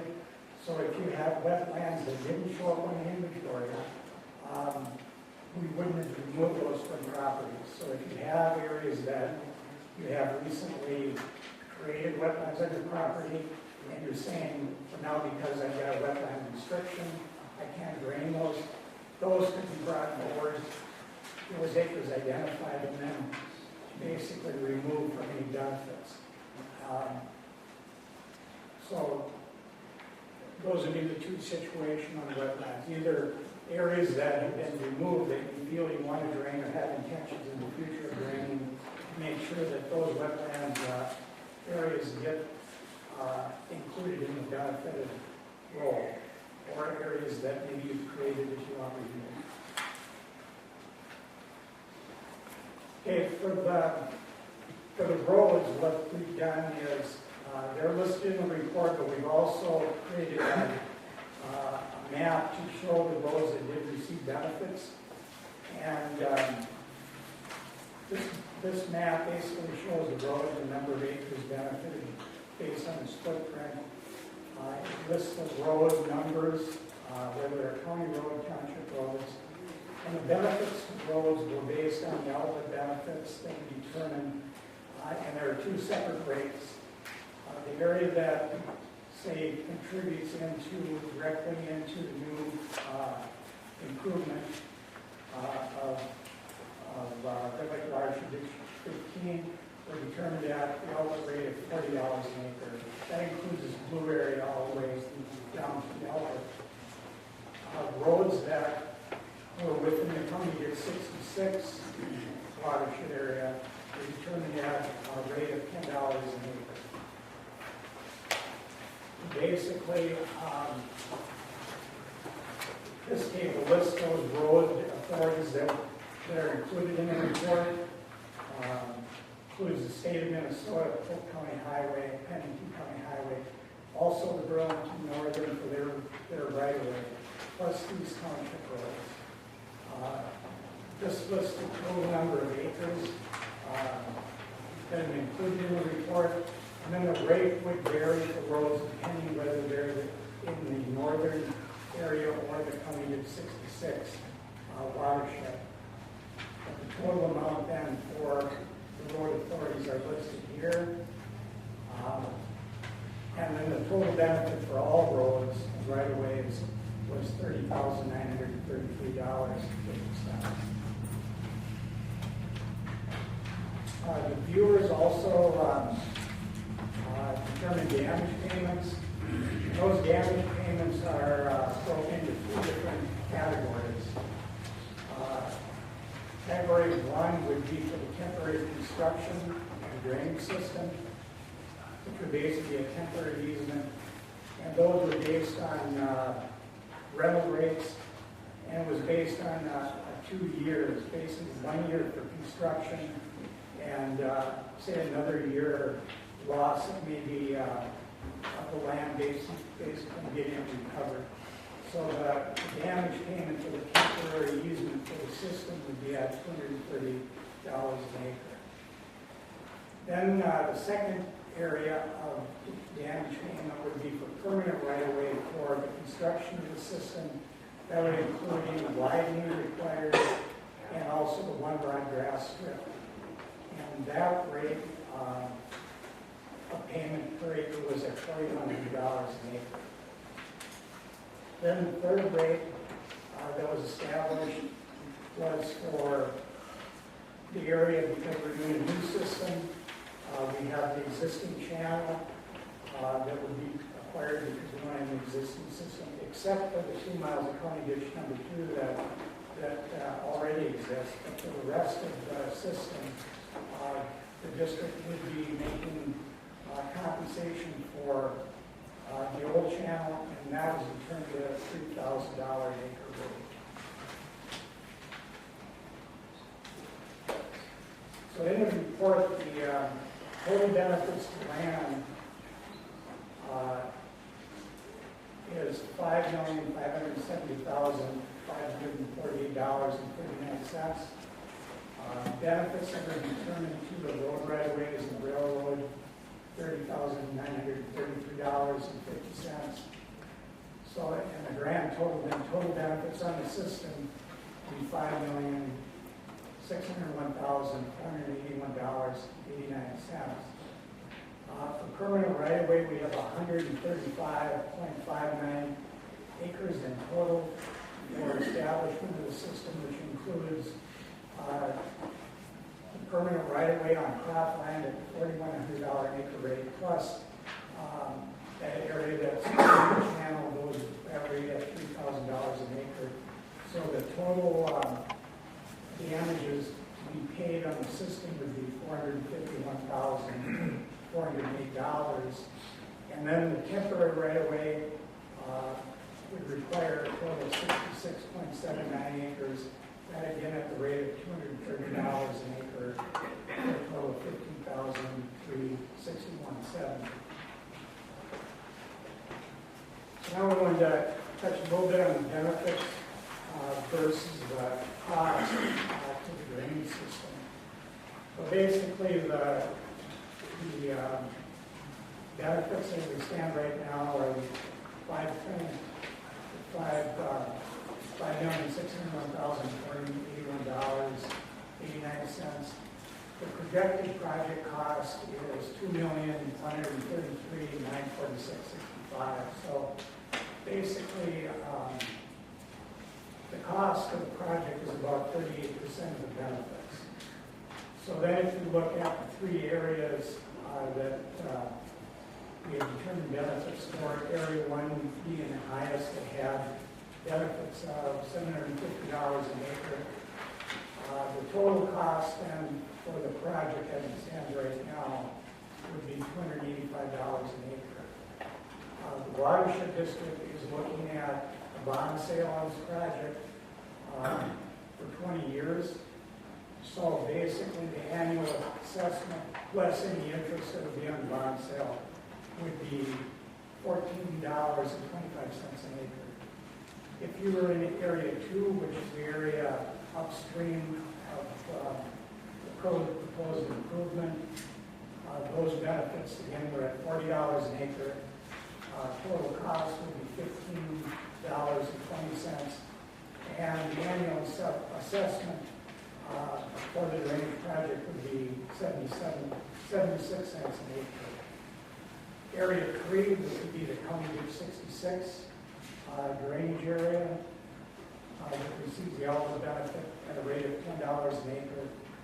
Total cost $3.80, 19 cents an acre on the annual assessment. And area 4, which would be on the lower end of the system, which includes where part of the system takes up 2 miles of County Ditch number 2. Those are determined at $5.50, so the total cost is $209. Annual assessment of $3.45 an acre. That would be based on the categories that we talked about. If you had woodlots or conservation land within those 40-acre parcels, again, those are at a reduced rate. So area 1, 2, and 4, those would be again at $14 an acre, or total cost of $5.32, 26 cents an acre. Or if you were in area 3, those were established at the $1 rate, 38 cents an acre total cost, or roughly 2 cents an acre. So this is kind of how it lays out on the different areas. Area 1 again, this is based on the annual assessment cost. A through D, which is in crop, converted wetland, residential, or area 2 ag land. Annual assessment $14.25, but for the woodlots of conservation, 26 cents an acre. Area 2 would 76 cents an acre and 26 cents. Area 3, $19 an acre and 2 cents an acre, and then up in area 4, $10.45 an acre and 26 cents an acre if we had woodlots of conservation. Okay, included in the report, the reviewers have some additional recommendations, and recommendation included that as a part of this project being established, that if the board approves it, that there should be redetermination of benefits on county ditch number 2. And the reason for that is that if you take a look at the original benefits on county ditch number 2 that go up here, basically there's quite a bit of an area that is within the watershed or that drains into county ditch number 2 that currently are not being assessed. The other part of it is that there's a couple miles that will no longer be part of the maintenance on county ditch number 2. Those 2 miles now will be included in the maintenance of the Red Lake watershed, which is ditch number 15. And because of that, when the original benefits were established on county ditch number 2, the benefit rates from lands in this area especially were at the higher rate because those lands were part of 2 and paid for the maintenance on 2. Currently, those lands now will be receiving their benefit based on the new project. Whereas these lands now upstream of where the outlet we get into 2 should really be looked at more at an assessment based on an outlet charge.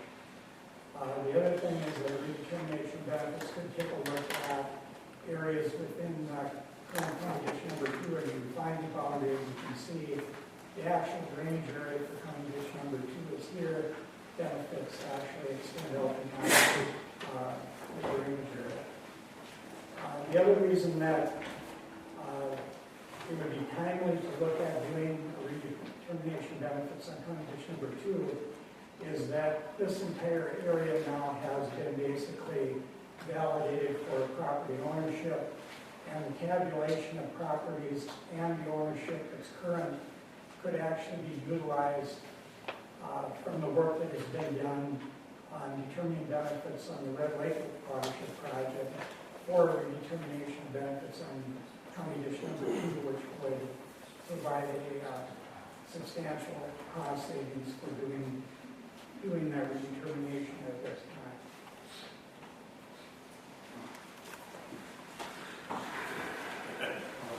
More comment first.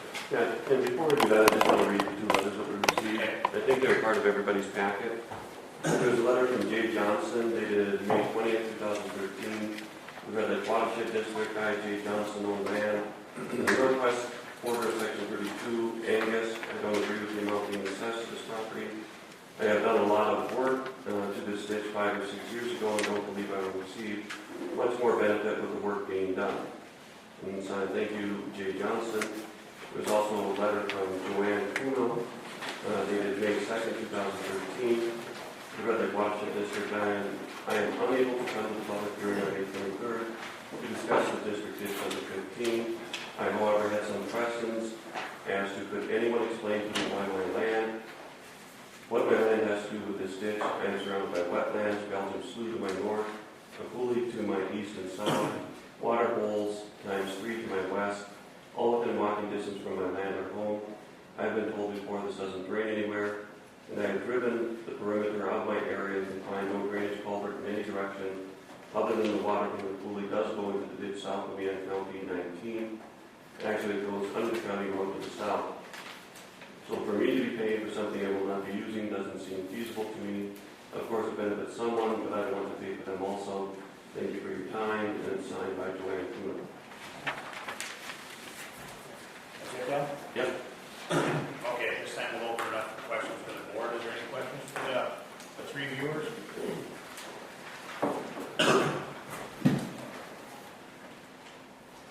Hearing none, we'll go to the... Okay. Okay, I do have a question for Jerry, that on wetlands, you've taken the areas out of the benefited area for wetlands. When a landowner creates wetlands on their land, and they're in a conservation program, but it's for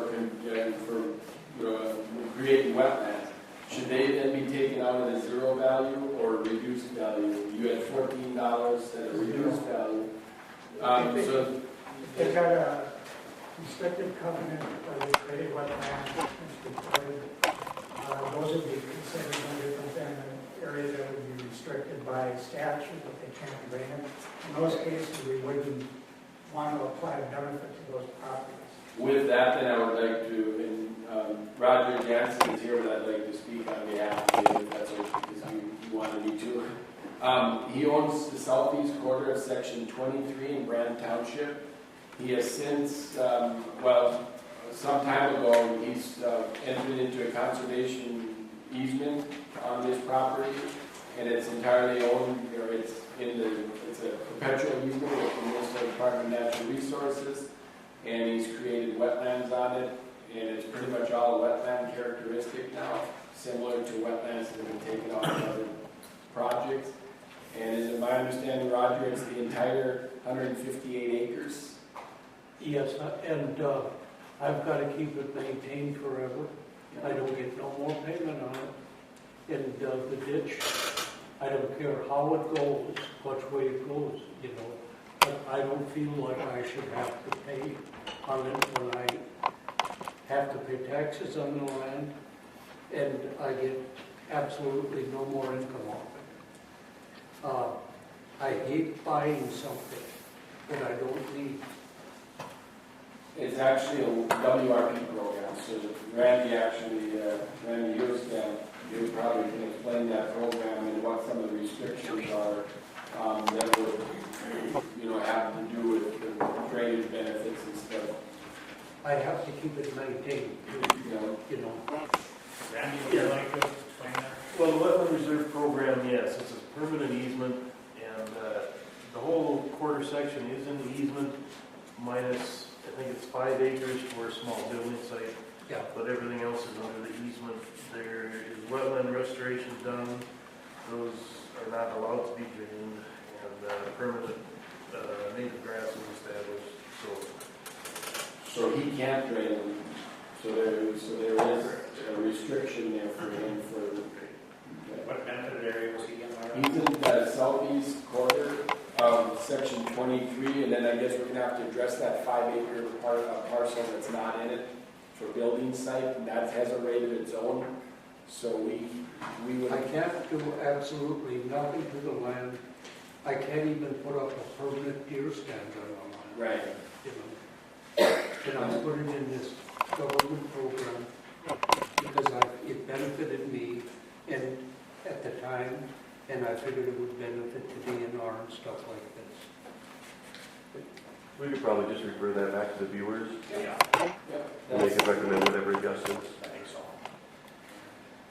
Okay, and then on damages that were awarded on properties that are already in a restrictive easement, where they were probably paid an A rate for damages, and that you without, not having the information available at that time, there is the property downstream of the Grand Impoundment. Gene knows it very well. It's in a Reinvest in Minnesota project. The damages that were awarded were consistent with that of agriculture. Just wondering what your views are on that when they were paid, and it's in the program, so it's a Reinvest in Minnesota program. Should they be awarded at the same damage rate as agriculture? Yeah. When we put together the right of way, we used the table that was established, by the engineer for the number of acres for each parcel. What we did is use that existing channel with right of way to determine those areas that we do channel rate. Those areas outside of that we use ag. So if we have another easement that is identified as being like a conservation easement, there should still be, I think, a payment for the ditch system for that right of way. Right. But if we do have areas that have been determined to have that conservation rate, then I guess that would be something you could refer back to. If we can take a look at those properties again, we may want to adjust the rate. How many would that include? That's actually one parcel. And I totally agree with that we have to pay something, because we still need a ditch easement to the property, just questioning the rate. That's a pretty small Small area. When she was in, Yeah. Do you have anything else, Myron? I I guess at this time, we'd like to open it up to public service. We have land which is direct and indirect, of the same quality. In layman's language, what is the percentage assessment difference? You got tract of land and half of, they're both of the same soil. What's the percentage of the direct and indirect? That one letter you read there, we've been at the most contentious meetings in the world. What does it benefit me? But sooner or later, we all got to look at our picture here, and this will go on forever and ever, and go to every individual problem, but the overall benefit. What is the percentage factor in assessment for direct and indirect? The further away from the project, the less you pay. Jerry, you want to touch on that? Yeah, I guess what we're looking at is we've got direct benefits in the area where there will be channel improvements for improvements to the system. So what we're looking at there is that based on the channel improvements, what will be the improved value of that property based on those new improvements to the system. What we look at is for that area that has direct benefits is a lot of times we take a look at elevation from the system. So if you go around that system, once you get up above a certain elevation, maybe it's 6 feet, whether that ditch is improved or not, doesn't make any difference to your property. So that's kind of how we look at the indirect versus the direct. Once you get, maybe not in distance far away, but in elevation height above it, whether that system gets a 4-to-1 slope or a 15-foot bottom, your water is going to run off anyway. For those lands, we look at indirect benefits as being an ultimate benefit to the property. Can I explain that? And the second one, when you're making these payments and they reroute these things, and you're setting a fee of $4,100, the way land is going, there might be some objection to it, but you got to stop somewhere. And I'm not here to be argumentative. I mean, these things can go to individual problems. We don't have an individual, but Yeah, I think that's comparable to you guys that came on the area for the timing right now. You know what I mean? Okay, somebody stand up. I'm going to let Tony go here. I guess I'm one of the guys that kind of got this position. My name's Alan. I farm land around there, and I have an uncle here. And we also have some other guys that we talked to back in 2010 about the problem with this ditch. One of the things that occurred to us was sometime in 2010, we saw the old track hole sitting at the end of this ditch, or close to where this ditch would end. And it was kind of told that the ditch is not adequate for the opponent. So we met with Myron and a lot of the other landowners that are along here, and talked about how a lot of us have done our ditch work. There's quite a few acres of property that already have an existing ditch system. It's been several thousands of dollars. I do have a problem with the viewers, their assessment that there's a much bigger benefit. Because right now when the water comes, the water doesn't come out of the ditch where we built our own ditch system. It stays in the channel and then continues on. But I guess my question is for the board even, when you built this impoundment, you drained it into an inadequate system. And I guess with the cost of this project, I think that the assessment needs to be a little bit more fair, going all the way back up to who drains into this impoundment. Because according to the viewers, we're getting this huge benefit, and no doubt we are getting a benefit. But a lot of this land where we've done our work, it doesn't affect us anymore. It ain't going to increase the value of land much more, I don't believe. Even some of the viewers' reports on some parts of the land don't even drain into the system. They go the other way. You have more overland flooding, more overland flooding prior to the impoundment there, or that's? I'd say once the impoundment is in, it was more regulated. We'd see our ditch go down, and then we see it go back up. Especially, you can see it really see it between Euclid Township 5 and 6. You could tell there was a bridge there, there's culverts there now. But you can tell when you guys are in now. And then it backs up in section 6 on Phoenix property. That is the plug in the pipe. Yeah, I mean, we're seeing a big range here in the benefits. Jerry, do you want to touch on Anthony's question there? Can you help me a little bit on the question? The question is, I mean, I think Tony feels that there should be more, the people that are causing the water coming in should be paying more benefits than the existing ones where they did the main part of their ditching. Am I right, Anthony? Yes. I guess we looked at a couple of things. One was, for those areas that we talked about before, having the right benefit, elevation wise, they're above the system. So they're basically draining water into the system. But whether or not the improvement gets constructed or not, they basically are not going to see any major change to their property. So what we're looking at for those areas that contribute is basically what's their portion of maintenance costs to that system, or share of maintenance costs. And what we looked at is the Soil and Water Conservation District had soil loss rates. We looked at what those soil loss rates were in the area, and based on what percentage of that would be contributed to sediment that accumulates in the ditch would have to be removed.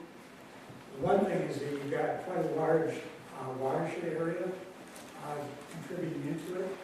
So when you look at their portion of maintenance costs on that length of system that they would pay for, and you apply it against that entire area, treating them all the same because we're looking at the elevation, being so far above it, whether the ditch is there or not, the water's going to run off. That's how that dollar rate calculated out. Second thing that we looked at is for those areas along the system, based on land values going up right now, what would be the difference between the value of that property with or without the system? We looked at land sales and what maybe comparable land would be, say that it had maybe a reduced range compared to, say, the improvement, which is going to provide a 10-year level of protection. The other cursory review that we did is we looked at based on frequency then of the 10-year design system. And see if it wasn't in place, what would happen to the productivity of your land, say, based on those frequencies of occurrence where the system would either back out, overland flood, based on, say, maybe a 20% loss, not every year, but during the years when it would flood, based on the current commodity prices. If you look at the length of the 50-year life length of the project, those benefits actually came out high.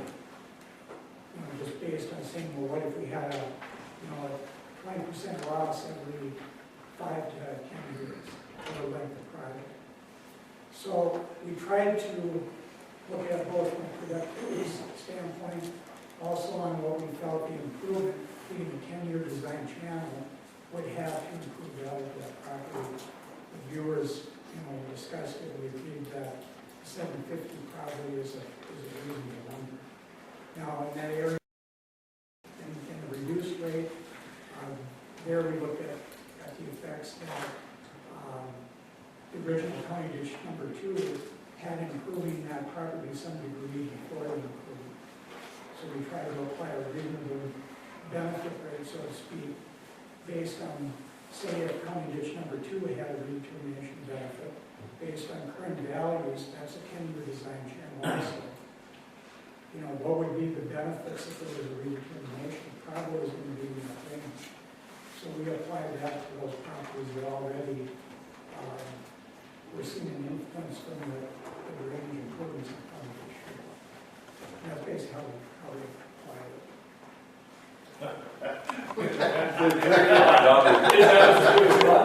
Yeah. Did Kirk, you got a comment on that? Not on that. My name is Kurt Dieter. I worked with petitioners on putting the petition together just to make sure we follow the statute. But as I look at this, and I think the point Tony and the petitioners, let me start with saying they support the project. That hasn't changed. They realize they get some benefit from this project. But as this project started, one of the issues was an adequate outlet for the impoundment, which basically means an adequate outlet for the land upstream of the impoundment. And the impoundment obviously was a positive. I don't think anybody argues about that. But the impoundment, I assume, was provided at everybody's expense, taxpayer expense, but I don't know if you got some grant money for that. But basically, when you look at the disparity between the $750 an acre and the cost upstream of the impoundment, the 750 people are paying basically to provide an outlet. I don't know if you're following this, an outlet for the impoundment and the pink area. We're not trying to, pit one group against the other, but the disparities seem so large.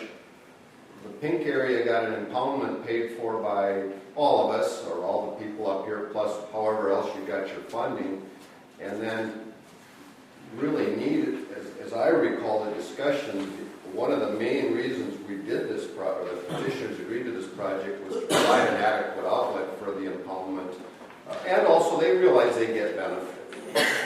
A lot of them had already done their work, had already done their burn work. It doesn't, and I realize the viewers have to do kind of a mass appraisal. They can't do it quarter by quarter. But some of the people along that Area 1 and Area 4 had already constructed their burns. It basically, at least on some of their farms, stays in the ditch generally. Correct me, Tony, if I'm wrong here. And when you do a mass appraisal, they're paying the same as people in 1 and 4 that haven't done their ditch work and created their berms that it does break out. I don't know if you're following me. But when you do a mass appraisal like this, everybody's paying $750. Some of that we think is a little light on the pink area that's provided an outlet for that, and also not giving them some credit. Because even though it's a mass appraisal, you need to look at before and after value. If they've already created their ditch and already have their berms, and to pay the same as somebody where it's still breaking out doesn't appear, doesn't seem quite right to them. And we'd ask that on behalf of the petitioners, again, they're not trying to duck out of, they think this is a good project, but that it should be looked at on how these costs are being distributed. Even though it's a mass appraisal, you still got to show some direct benefit. By direct, I mean isolated to that parcel, that they're better off afterwards than they were before. And some of these people spent their own money to get better before even this project went in. I don't know if you followed all that. Yeah, I have a comment on, kind of with that. When people are talking about the grant impoundment and whether there was an adequate outlet or not, there is an adequate outlet for it, but what this is also going to do is allow the watershed district to manage that a lot better, because they're going to be able to, channel flows and maybe not just have it sit there and risk, more water piling up and all the rest of it, and how do you discharge it and get rid of it. So based upon that, it's going to help the outlet and the management of the system, which arguably would encompass a lot more land also. Which again, as Bill already said, that's kind of what we're saying. We're not trying to push it off on somebody else, just a little bit better look at that. To manage it better means you're helping manage the, I don't know what area that's called up there in the pink area, but just a little bit fairer distribution that to allow the impoundment to manage the water from the pink area shouldn't be kind of overloaded or higher priced on the 1 and 4 areas. So we'd ask the viewers or you consider kind of looking at those 2 areas, 3 areas, and see if that could be a little bit. Well, we definitely got a wide range here of costs here from, Tony? Just an additional comment, since you have the impoundment, there has been a ditch system. I have never seen that ditch go out of its bank. That has been made by the landowners that have done that. Now in the spring, that's a different story. It's especially where number 2 starts. That's been a bad area.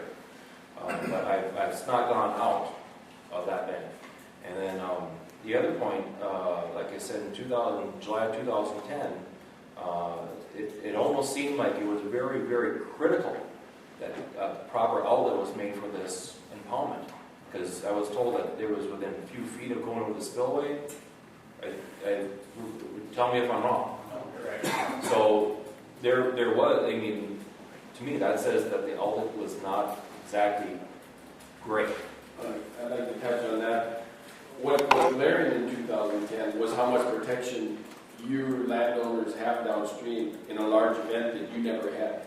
You had a half an inch of rain or an inch of rain. There was 10 inches of rain in 2 events and the 26 square mile drainage area upstream of the Grand Palmer.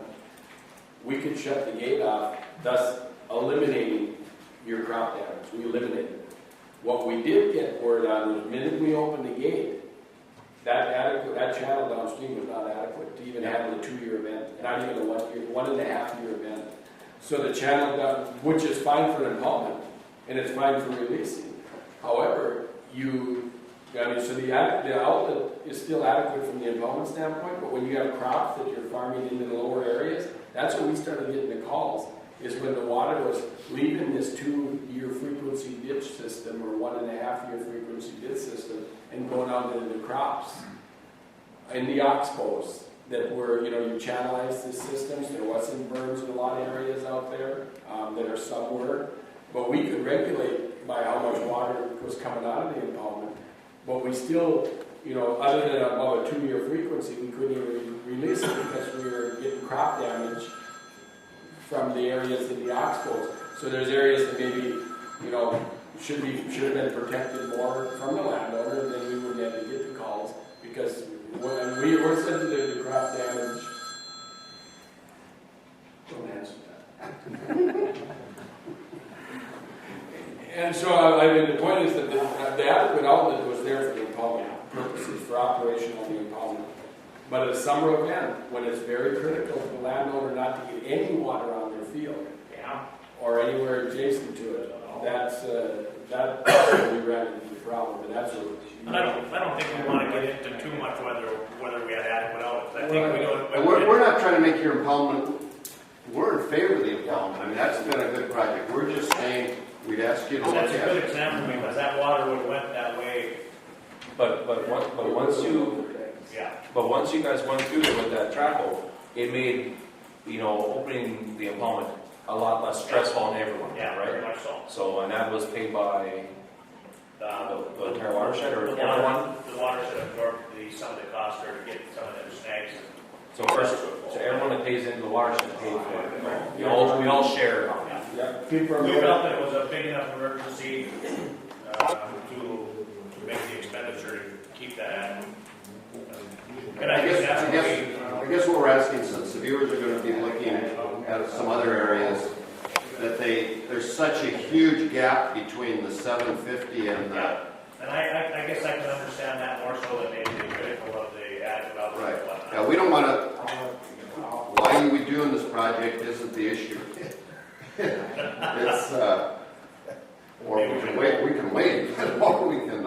anyway, Yeah. I'd ask you to ask the viewers to look at that to I think see... that's something that we'll, great question there, as far as how we would determine that. Sir? Jerry Larson, I'm from Tabor Township. And I have a question for the viewers and the board too.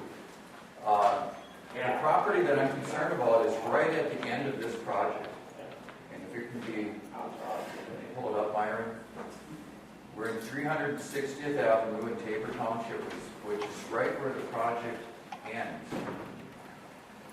Yet we're viewed at $550 an acre benefit.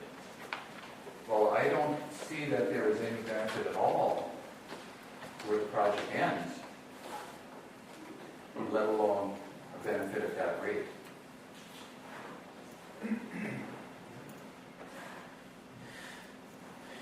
It's somewhat of a scary thought to see a $2 million drainage improvement all uphill, and it ends right where you live. It's kind of a spooky feeling. And then you have to end it, and besides, then get hit for benefits on it.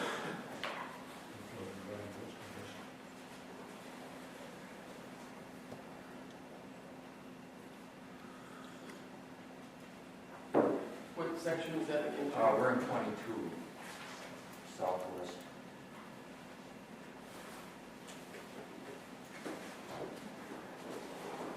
Okay, this is not the most recent one, we do have the recent one, but this is the location, this is revised from the original viewers report, but this here is the area that you're referring to. There's about 40-some acres that drain into this legal system. A lot of this goes north and has been taken out from previous viewers' discussions, but this is the area he's referring to. This is where the ditch ends right here. That is where the ditch ends, and that's where my drain is, right there. But I just don't see what the benefit to the project is to this property. And that's the point I want made here. That one's definitely your question, Gary.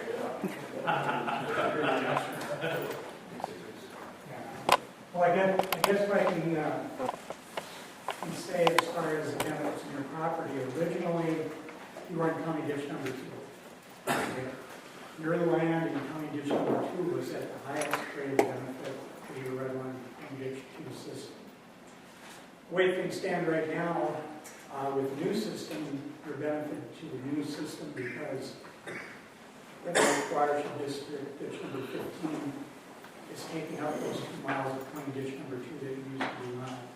I guess one of the things that is really should be corrected is that right now you would be, because you're next to the system, the new system, paying at the higher benefit rate. You are also paying at the high benefit rate on County Ditch number 2. So you're getting double assessment just because of the fact that these changes are being made.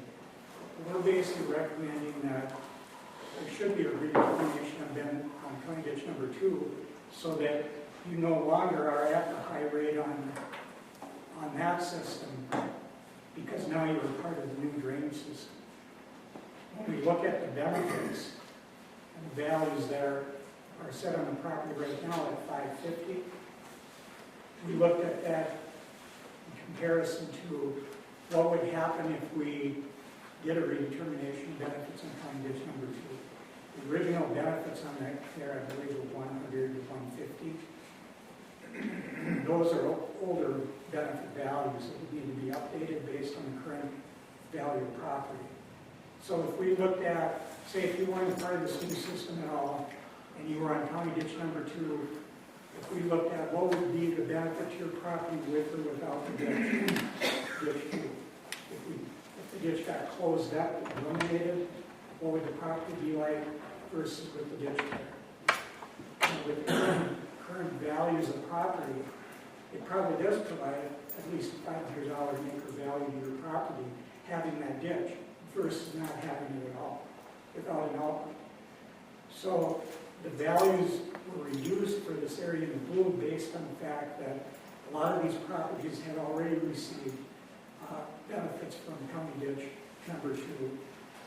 And we applied those based on what would be a similar value to, say, a redetermination of benefits on the Ditch 2 system. Now the difference or the problem with that is that when you draw the line of your property on the west side, unless County Ditch number 2 does a major improvement that has a cost that, based on the benefits, would then assess those costs at similar to this improvement, you're not going to have that. Where now, because you're on the new system and those improvements are being made, those costs. Kurt, would you like to touch on that for a second? Well, I don't directly represent Mr. Lark, but if I'm following this right, Jerry and his crew assessed Mr. Larson, or probably a lot of the people in 1 and 4 area, as if a redetermination of Ditch 2 had been done, which they'll get an outlet benefit much reduced from what, right now, if I'm following this, they're at the highest rate at 2, and they're going to be the highest rate on this new ditch. That, in my opinion, is, am I correct, Jerry? You did 550 to Mr. Larson and 750, or whatever it was, assuming there was going to be a redetermination of 2, which would have reduced their... No? What we looked at was, what would be the increased value of property based on, but we did discount in the blue area for the previous drainage improvements. So, And again, I support the project, but I'm just thinking of Mr. Larson. I hope you don't mind me talking. I'm not fine. But the problem, If he's at the very bottom end of this project, probably should shout because maybe I don't understand the project that well, but if he's still paying the highest benefit on 2, because he's right on the ditch or right at the ditch, or he's right on 2, I guess, and he's going to pay $5.50 an acre on this, I don't know. It just seems to me when you're mixing land that's both in the 2 along what was ditch 2, that should be partially abandoned, that stretch of ditch 2. Somehow you got to coordinate ditch 2 in this project, otherwise some landowners are getting double dipped on this. yeah, and that's why in the report there's a recommendation that, in this case, Polk County is the ditch authority for County Ditch 2. Part of the recommendation in the report is that there be a redetermination of benefits done on 2 because of the fact that we've got these overlapping benefits. Because Mr. Larson may feel a little better if his percentage goes down on 2 considerably, then he may not feel as, you know, if they come out. It's easy to see where I could benefit on 2, but I don't see a benefit on 2 when it's all upstream. It doesn't make sense. And it doesn't make sense also to kind of going about it backwards. We're assuming things are going to get redetermined and it's going to be pulled out. Well, it's already done. Since you're overlapping 2 systems, you almost have to do a redetermination, otherwise you're mixing apples and oranges and possibly having people double pay on this. Is this something the county is planning on doing a redetermination on this? And that's not the main reason why these redetermination of 2 should be done. Part of it is there's 2 miles of 2 now included. Right. Plus there's a large area of the drainage area not even included. So generally, when I do improvement projects that aren't overlapping, like let's say I'm only improving part of the system, maybe a 1 lateral of the system, we generally do a redetermination. Otherwise, you're mixing $1912 with $2013, and you just, unfortunately here, you've got Polk County as ditch 2 and the watershed as this project, so somehow we're going to have to, in my opinion, coordinate with Polk County to do a redetermination on 2. And this isn't the first example we've had with this situation. You're aware of the other ones you represent, previous petitioners. And it's so out of their hands to have Polk County do something that they don't follow through with. So, I mean, that's the difficult part. And I think Polk County is trying to address some of that. I had a meeting with we've got some meetings coming up, but this is kind of a one-time shot to make this right and fair, because if we mix it wrong now, 20 years from now, it's going to even be harder to mix and match. Polk County's mindset is a little more now to be aggressive and wrapping up some of these issues that have been going on. And this one would be an easy one to sell because it makes no sense otherwise unless we do a redetermination. Yeah, but it's pretty tough for these guys to do their job without the county following through with what they've got to do as well. And that's one thing difficult about 2 ditch authorities. I mean, I've heard you run around this all over Minnesota. Very good. Ron Bossick. On the, I don't know which, it's the last page, I guess, it's the update benefits, Polk County Ditch 2. It says that there's County Ditch 2 direct benefits, and that it's the last page on the sheet. It's showing a wide brown area there, 2 miles north of Ditch 2. I don't know, are you guys determining any benefits, redetermination benefits on Ditch 2 in this? We can't do it. We can't do it, we're not the drainage authority. Right, okay. Because that's Ditch 5 and 6 now drain that entire area. That should be addressed. But then that's exactly what we're talking about, is Polk County needs to really, and I think landowners can help Polk County make that decision. I mean, I think very much so in this area, that maybe that's from a landowner perspective, we should insist that Polk County redetermine benefits, because they would listen to the landowners. Since when? Well, For whatever it'll help, I'll encourage them, because this one, sometimes you do a redetermination in a vacuum and it's really, you wonder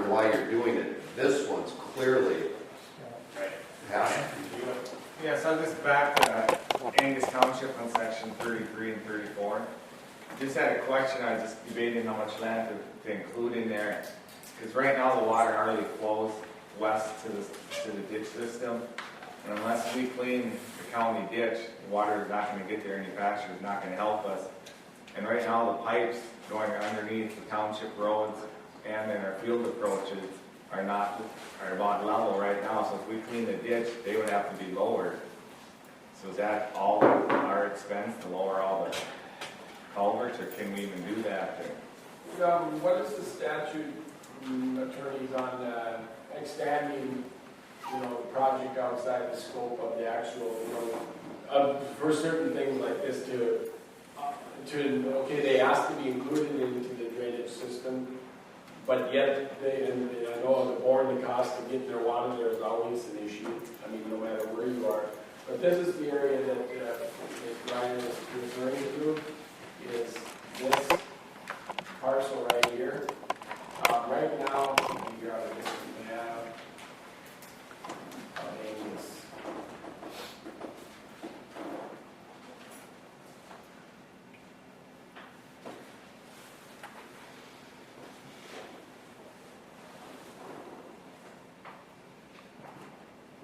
There's 32. That's to the west. 33 you want? Yeah, line 34, because Donald Strickler's here too, and Donald, we have the same problem on 34. I've got the same problem Brian does. It does not drain down 21 adequately to be able to have benefit. Yeah, this is the area we're talking about, and the system is. So it's 21 a road or a dip? Are we talking? It's county road. County road. So it starts on section 34. So is your question, as part of this project, can we clean out the road ditch?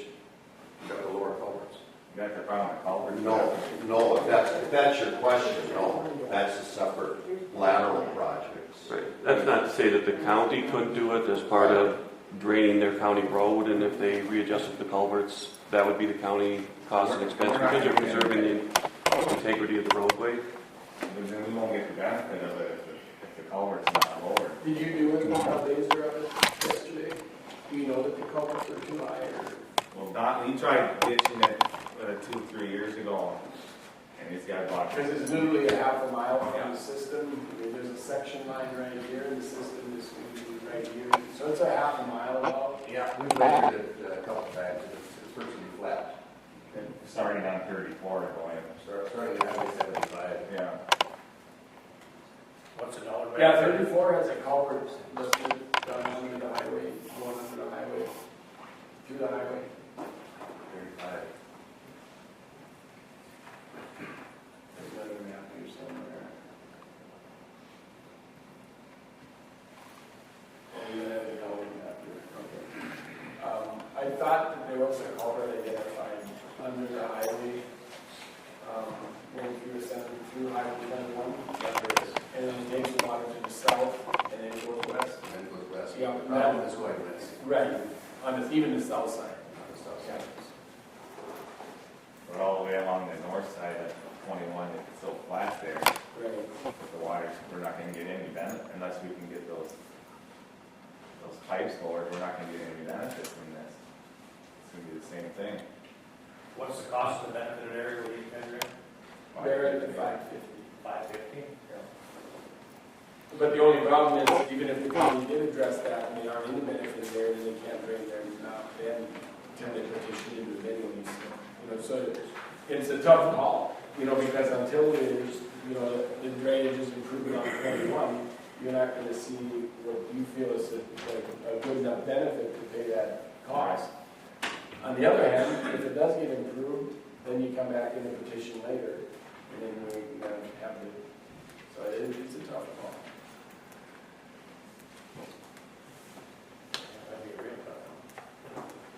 So right now, there'd be nothing with lowering the pipes, or do we have to go to the county? The county would have to do a. You either have to petition it as a lateral through the ditch, There is another or alternative. or get the county to do it as a road project.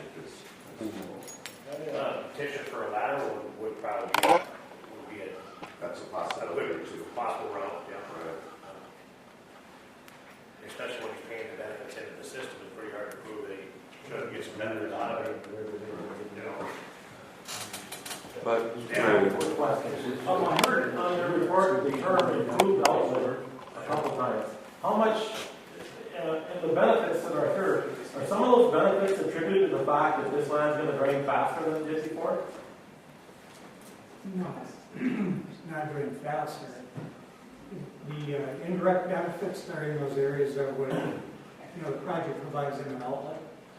Those areas are basically benefited based on their proportionate share of maintenance costs in the system. So, their water runs there, and they're responsible for, some maintenance to the system based on sedimentation removal. I think what we're hearing here is a good project, maybe some questions on the benefited areas and stuff that the board needs to look into with the viewers on a few things that have been touched on. Is there anybody else who wants to comment on the benefit? Yes, my name is Blake Owens. Got properties in Brant, 33, 34, and 27. My comment or question is to the viewers and the board. Areas upstream from the impoundment. I know you did improvements to the original coulee there, but my land is north of 21, northeast of the impoundment. And there's an area in there going across 34 that I'd like to see improvement or something done in order to benefit us with this project. The coulee is just filled with silt and The landowner, I've been in discussion with the landowner upstream when this project was first talked about, and asked if, he asked if the petition could go up farther, they would sign on to the petition. The petitioners that were doing this particular project felt that if the landowners upstream wanted a petition for a new legal drainage system upstream of the impoundment, that be a separate issue. Right? Am I right, Anthony? Because we had talked about this with you guys, about extending it through the impoundment and farther, up into the area here. It was just gonna get too complicated, too many we didn't know those landowners. Right, I remember a little discussion, but it was gonna really get... We actually had that discussion right here. And Blake, to answer your question, is that yes, there's an opportunity for you to do that, just like what's being done now. And that, for those, when you look at the reduced benefits to the folks upstream, that $40, that has to be taken into account that there might be a chance that they go and do an improvement or a new ditch system, and then they're going to have to pay too, where they're going to be the indirect or direct benefits. So there has to be money left over if they do the same thing you folks are doing with this area, that they may want to do it upstream. And what's nice about, the hearing that occurs there is it's upstream of the impoundment. So any improvement they do, they're directly going into the impoundment with it. And but that is an option, that's an option, like, but it's a whole separate. It can't be addressed right here, I don't think, because it's not part of the petition. Okay. I'd like to go to Mr. Larson's question. This is all, we're all kind of counting on the county to do something and to address this problem. And what's the odds of that? Well, I'm wondering before we proceed if we maybe have a little more trump card on that. Well, I wish Michelle was here, because she was here earlier, and she was here for this discussion. It must have got longer than she thought it was going to last. So, because this is exactly what I thought would be nice for her to be here to listen to, because I knew this kind of came up. But I think that we're aware as a board what we're talking about here and the problems that need to be solved. Yeah. As far as maybe working through that with the board and the viewers and the county here, and maybe coming up with something real quick. Maybe it's not going to proceed quite as quick as you wanted, then, if that's the case, Tony. But I mean, But we want to get it right. It's the time to do it right now, and I think we have the opportunity. I don't think anybody's against the ditch. I mean, the benefits are definitely there.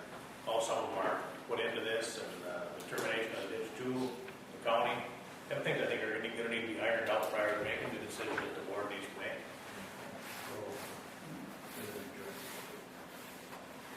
Are there any other questions on this type of thing? I think that this will be something the board will probably, one more there.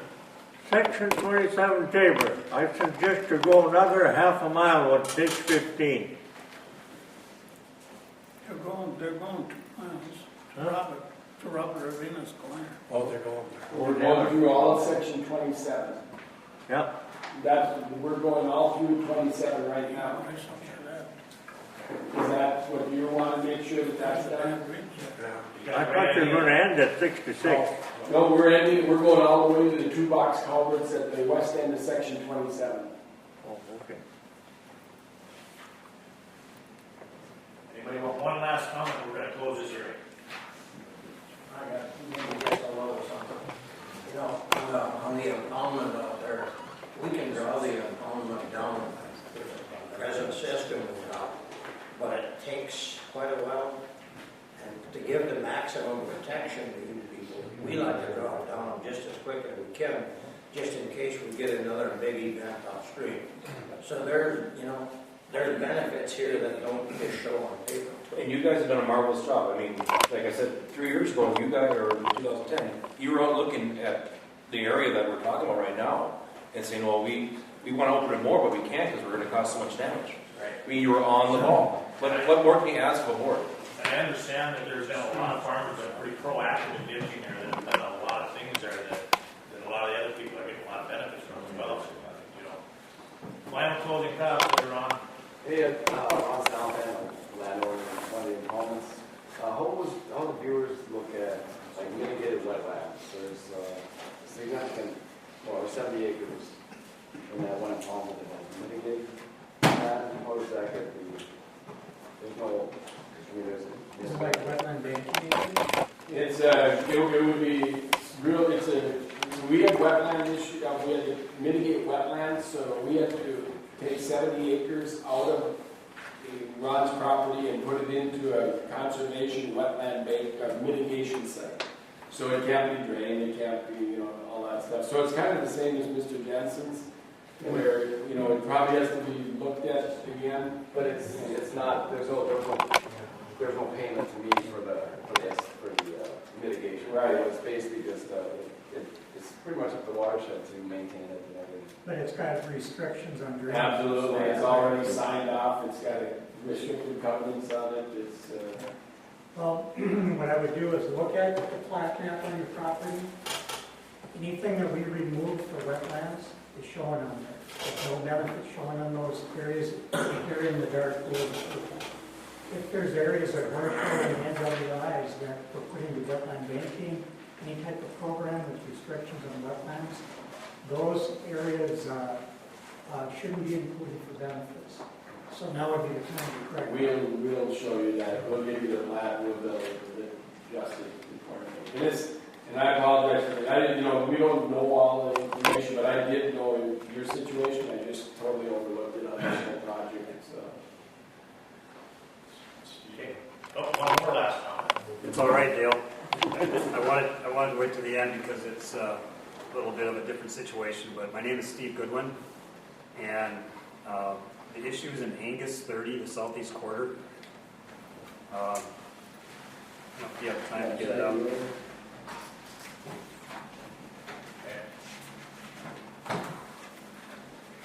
I have a copy of it here.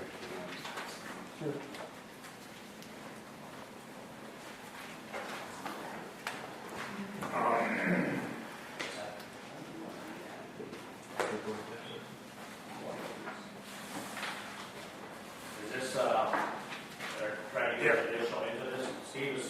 Well, okay, the issue is I'm planning a tile project. I know you don't permit tile projects, but this would... Well... we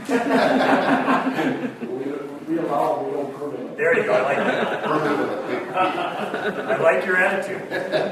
But in this case, it's my home quarter, and it's the southeast quarter of 30, and I will be paying benefits into ditch 15. So I got the letter, but it's 30 acres out of that 143 of tillable. And I'd like to drain it into that ditch 15. So even though you don't permit them, there's an issue of kind of an overlap. Yeah, you can't get it into a system. He would need to petition, which is a very simple document, just almost on a letter you can simply say, I'm requesting permission under 401 to outlet into the ditch 15 system. And again, now would be the time to do that. Now, he could even at this hearing ask to include it. Would that be just a certain amount of acres then we're talking Yeah, here? on that map he handed out, you can almost write on the bottom, I'm petitioning this area into the system, and then the board has to decide whether to allow that area in, and then and then the viewers would have to decide what benefits. Okay, are you draining some, Steve, to the other watershed district? Is that what's going on here? Okay, just so that's a clarification here, is why it is we're... Yeah, the reason I'm doing it is because I can't split it to the northwest, the natural flow, because I'm in the southeast quarter, and my neighbors right here, they're not interested in doing a tile project, so I'm not going to drain it onto their land. Look at tile line. I asked Glenn, he said no. I think that's something that, a good time to put that in here right now, and that's something that can be added in with the viewers, when we're doing this right now. Yeah, the viewers, I understand someone had some background with tiling, and I would think that part of the discussion would be, well, you're not draining everything, you're draining the tile water. That's the big issue, I would think, is, well, whether you want to do it, and then what percentage is tile water. We've got every other issue on this project, we might as well I add have, yeah. subsurface and surface benefits. Yeah, that's your formula to that, surface water, tile. We can get through that. It's a good time to put this in here right now. Yeah, Lauren suggested I be here Yep, and ask and I her. did speak with Lauren earlier about this, so I was aware of that. Okay, I know it's a lot of the wall, No, I think it's the right time right now, is you're gonna do it. Anybody else with the last closing comments? Sounds like we got some work to do with the viewers. This time I'd like to close the hearing. Are you closing it or continuing it to a later notice Well, date? I think what we're gonna do is probably have a discussion with the board as far as what direction we're gonna go with this. Okay, Yeah. just so you will have another final hearing. I just want to make sure you're not closing it indefinitely, you're closing it for No, today. right, no, I'm just closing for today. Okay, To have that's more fine. discussion on the matters that we're taking up Perfect. today. I think there's some things we just can't get through today, Kurt. No, that's what I'm saying, I just didn't want, No, we haven't thrown the dog out there. I think there's a lot. Thanks for coming, no, you don't have to come I back. think there's a lot of positive things here, but now's the time to Absolutely. inch out some of these little things, whether it's schemes or some of the benefits. And so I guess we're going to close it just for today, then we're going to have more discussion on future discussion on these items. Thank you all for coming, and maybe the viewers, if you want to stick around, we'd like to have maybe a little conversation prior to getting a little committee meeting or something going. Just so the people are leaving, just so they know what's going to happen next. Likely, at some point, they're going to get another notice of another final hearing. Right. A continued final hearing. Right. Right. What's being done now is it's just being referred back to the viewers, and they can redefine things, make suggestions or changes to the board, and then that'll be addressed at another hearing, so that everyone would know exactly what's being suggested and have the chance to comment again. No comment.